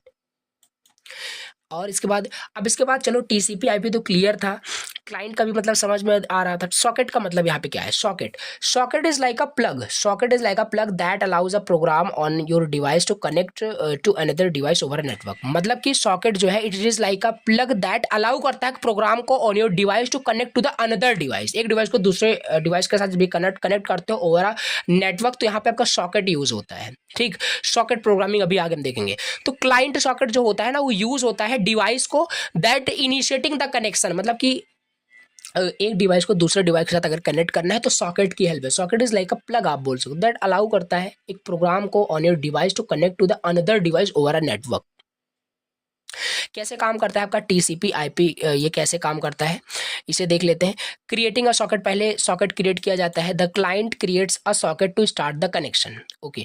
दूसरा, connecting to the server, the client socket uses the server IP address and port number to establish a connection. Third है sending and receiving data, once connected the client can send data to the server and receive responses. तो ये कुछ कैसे किस तरीके से आपका ये टीसीपी आईपी क्लाइंट सॉकेट काम करता है, ये यहाँ पे दिया है। पहले सॉकेट को क्रिएट किया जाएगा, ठीक है, तो फिर उसके बाद कनेक्ट किया जाएगा सर्वर के साथ। The client socket uses the server IP address to and port number to establish a connection between client and server, right. तो सेंडिंग एंड रिसीविंग डेटा फिर होगा, फिर लास्ट में क्लोज कर दिया जाता है कनेक्शंस को। After communication is done the client close the socket, right. ये हो गया, सॉकेट आपका क्लोज हो जाएगा। तो ये सब जो आपको दिख रहा है, जो भी मतलब टॉपिक जो भी आप पढ़ रहे हो, ये ज़्यादा से ज़्यादा मैक्सिमम आपके फॉर द 2 मार्क्स एग्जाम में आ सकते हैं, इंपॉर्टेंट है, फिर भी आपको समझना पड़ेगा। अब इसके बाद हम अपना अगला टॉपिक देखते हैं, दैट इज यहाँ पे क्या है, यूआरएल एंड यूआरएल कनेक्शन क्या होता है। यूआरएल क्या है, यूआरएल कनेक्शन क्या है, ये मतलब समझना है हमें। यूआरएल और यूआरएल कनेक्शन क्लास क्या होता है जावा में, और ये देखो यहाँ पे मेंशन किया गया, काफी इंपॉर्टेंट है, इसे चलो डिटेल से समझते हैं। तो इन जावा यूआरएल मतलब यूनिफॉर्म रिसोर्स लोकेटर, आपको पता होगा, ये होता है, हेल्प करता है यू नो कि जो यूआरएल है एंड यूआरएल कनेक्शन क्लासेस है, help you work with URLs to access resource on the internet like web pages, images और फाइल्स। किसी भी वेब पेज, किसी भी फाइल, किसी भी कोई भी फाइल इंटरनेट पे अगर आपको एक्सेस करना है, यूआरएल की हेल्प से ही कर पाते हो, यही आपको बताना है यूआरएल क्या है, ठीक। इसके बाद यूआरएल इज लाइक एक एड्रेस की तरह होता है on the internet that tells where to find a resource. For example like ये यूआरएल है, इस यूआरएल पे क्लिक करोगे तो कुछ ना कुछ आपके पास रिसोर्स ओपन होकर के आ जाएगा, कुछ वेब पेज ओपन होकर के आएगा। तो ये होता है यूआरएल का मतलब। ओके तो इट कंटेन्स, अब इसके अंदर क्या क्या होता है, यूआरएल क्या क्या कंटेन करता है, यूआरएल आपका, यूआरएल के अंदर अगर इसमें आप देखोगे क्या क्या आपका इसको इस यूआरएल में क्या क्या दिख रहा है। पहले चीज तो भैया इसमें हमने प्रोटोकॉल गवर्निंग वेब देखा था, प्रोटोकॉल आपका कंटेन किया है एचटीटीपी प्रोटोकॉल, यानी एचटीटीपीएस प्रोटोकॉल फॉलो कर रहा है। और यहाँ पे आपका और क्या दिख रहा है, और हाँ यहाँ पे मुझे डीएनएस दिख रहा है, डोमेन नेम सिस्टम दिख रहा है, डोमेन दिख रहा है, पाथ दिख रहा है। पाथ का मतलब हमें पेज, कोई वेब पेज होगा उसे हमें फाइंड करना है। example.com एक वेबसाइट है, उसके अंदर कोई पेज नाम का एक वेब पेज बना होगा, उसे हमें एक्सेस करना है। तो ये चीज कंटेन किया, एक एग्जांपल लेना यूआरएल का, उसी को एक्सप्लेन कर देना बस। यूआरएल फिर क्लास क्या है, यूआरएल क्लास क्या है जावा में, यूआरएल क्लास क्या होता है जावा में, इसे देख लेते हैं। URL class in Java, URL class in Java represent करता है यूआरएल को एंड प्रोवाइड्स करता है methods to access it different parts. URL class क्या होता है जावा में, रिप्रेजेंट करता है यूआरएल को और प्रोवाइड करता है बहुत सारे मेथड्स यूआरएल के डिफरेंट डिफरेंट पार्ट्स को एक्सेस करने के लिए, राइट। अब देखो यूआरएल के अंदर आपने नोटिस किया होगा कभी, या आपने नोटिस किया होगा, आपको पता होगा यूआरएल के अंदर काफ़ी सारे, आपको जब भी वेबसाइट पे विजिट करते हो तो यूआरएल के अंदर काफ़ी सारा आपको इन्फॉर्मेशन दिखता है। तो वो क्वेरी हम उसे बोलते हैं, क्वेरी स्ट्रिंग आपको पता होगा, ठीक, क्वेरी स्ट्रिंग आपको पता होगा। तो हमें मान लेते हैं यूआरएल से कोई भी डेटा हमें निकालना है, फेच करना है, ऐसे काफ़ी टाइम होता है। जैसे कि आपने लॉगिन किया, अपने अकाउंट में आप लॉगिन करने जा रहे हो, आपने डिटेल वहाँ पे फिल किया, आपने नेम एंटर किया, आपने पासवर्ड एंटर किया। अब भैया ये पासवर्ड पहले जाके वहाँ पे बैकएंड में डेटाबेस में मैच किया जाएगा, मैच किया जाकर मैच किया तब आपको लॉगिन कर दिया जाता है, अदरवाइज आप लॉगिन नहीं हो पाओगे। अच्छा ये बताओ फिर डेटाबेस में वो कैसे उनको पता, हम तो यहाँ पे इनपुट बॉक्स में वहाँ पे अपना डिटेल डाले थे ना, इनपुट डिटेल डाले थे, अपना लॉगिन आईडी पासवर्ड डाले थे, ये जो हमने डाला था, ठीक है, आईडी पासवर्ड जो कुछ भी यहाँ पे हमने इनपुट दिया था इनपुट बॉक्स में, ये वहाँ कैसे एक्सट्रैक्ट किया गया होगा, ये किया गया है with the help of the URL class, ठीक है।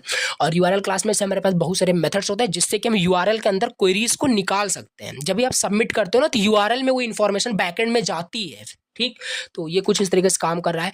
गेट प्रोटोकॉल हमारे पास होता है, रिटर्न्स द प्रोटोकॉल एग्जांपल, क्या प्रोटोकॉल यूज हो रहा है वो दिखेगा, गेट होस्ट, एक होस्ट का नाम, डोमेन का नाम दिखेगा, गेट पोस्ट।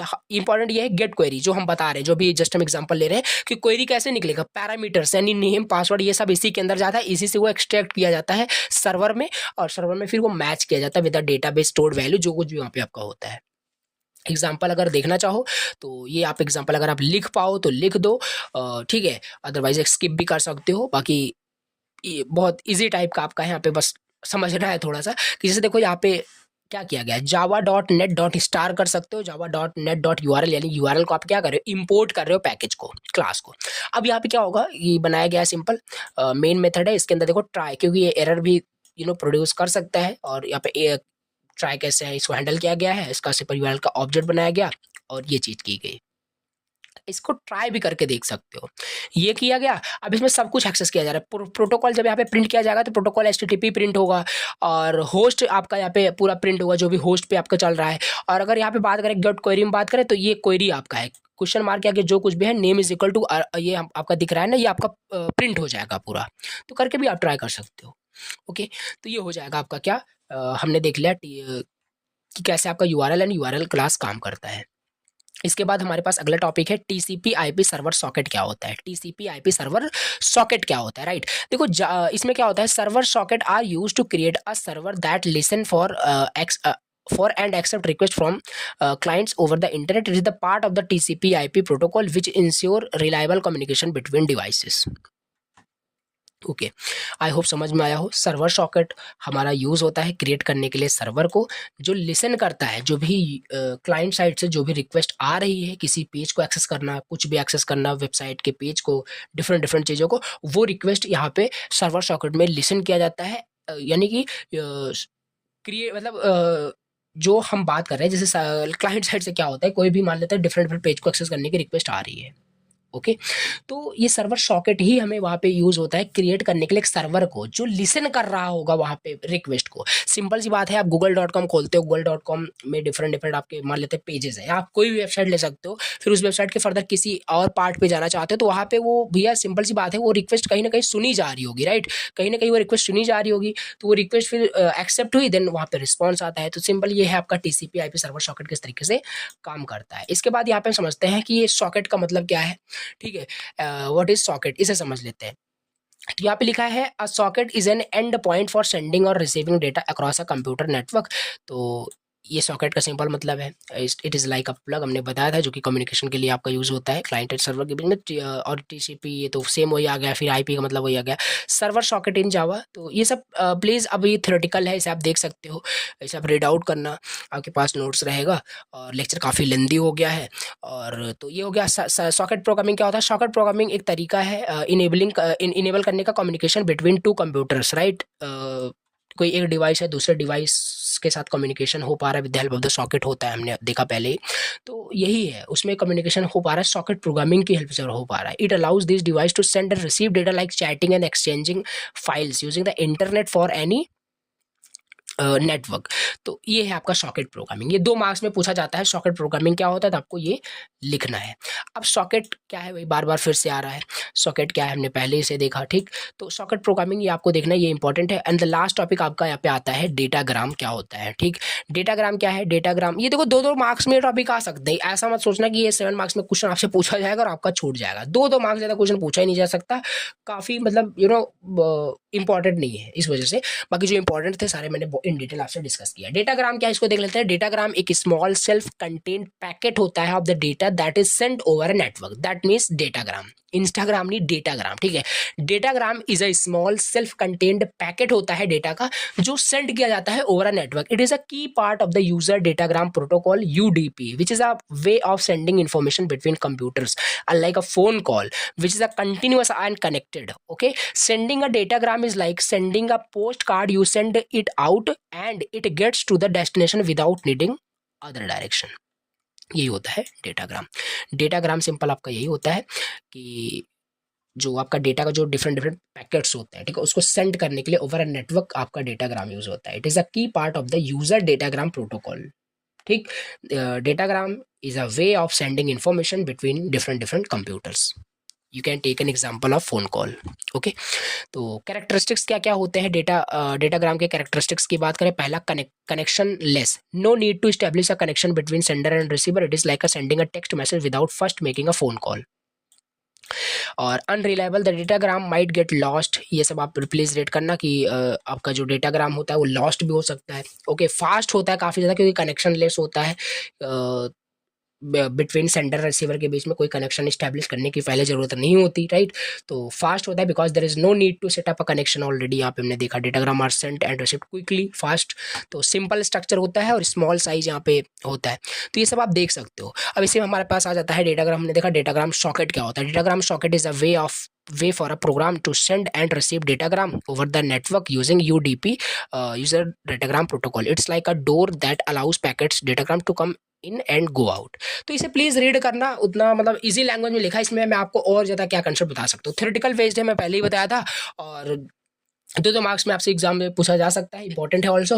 और देख सकते हो आपके पास नोट्स रहेगा। डेटाग्राम सॉकेट क्या होता है ये हमने देख लिया, और इसका कुछ यूजेस रियल टाइम एप्लीकेशंस में, चैटिंग में बहुत ज़्यादा आपका ये चैटिंग एप्लीकेशन में बहुत ज़्यादा यूज़ होता है, तो ये आप देख लेना, ठीक है। तो डेटाग्राम आपका सॉकेट ये हो गया। इस तरीके से आपका ये पूरा जो यूनिट है ये हमने कर लिया फिनिश। अगर मैं आपको एक बार सिलेबस दिखाऊँ, देखो सिलेबस का टॉपिक पूरा फिनिश किया हूँ, और ऐसा नहीं है, देखो यहाँ पे मैं बात करूँ स्क्रिप्टिंग, ये जो आपका टॉपिक है पूरा अच्छे से मैंने इन डिटेल आपको डिस्कस किया। हाँ, ये जो नेटवर्किंग का जो टॉपिक है ये आपका विद जावा के साथ काफ़ी कॉम्बिनेशन बनता है। इसमें पता नहीं कैसे सिलेबस को चेंज किया गया, जावा को हटा दिया गया पूरी तरीके से। उसी से रिलेटेड काफ़ी सारे कंसेप्ट यहाँ पे जो हम बीच बीच में यूज़ कर रहे हैं वो सब जावा की हेल्प से ही हो पा रहा है। तो उसको समझने के लिए हमें जावा फिर पूरा अच्छे से समझना पड़ेगा। तो वन शॉट लेक्चर है, इन डिटेल हमने थ्योरेटिकल जो भी एग्जाम में आ सकते हैं तो वो सारे हमने कंसेप्ट यहाँ पे कवर किए हैं। इस यूनिट से भी मैं बात कर रहा हूँ, मतलब पूरा आपका यूनिट 3 यहाँ पे आप देखोगे सारे टॉपिक यहाँ पे मैं कवर किया हूँ ईजी लैंग्वेज के अंदर, ठीक।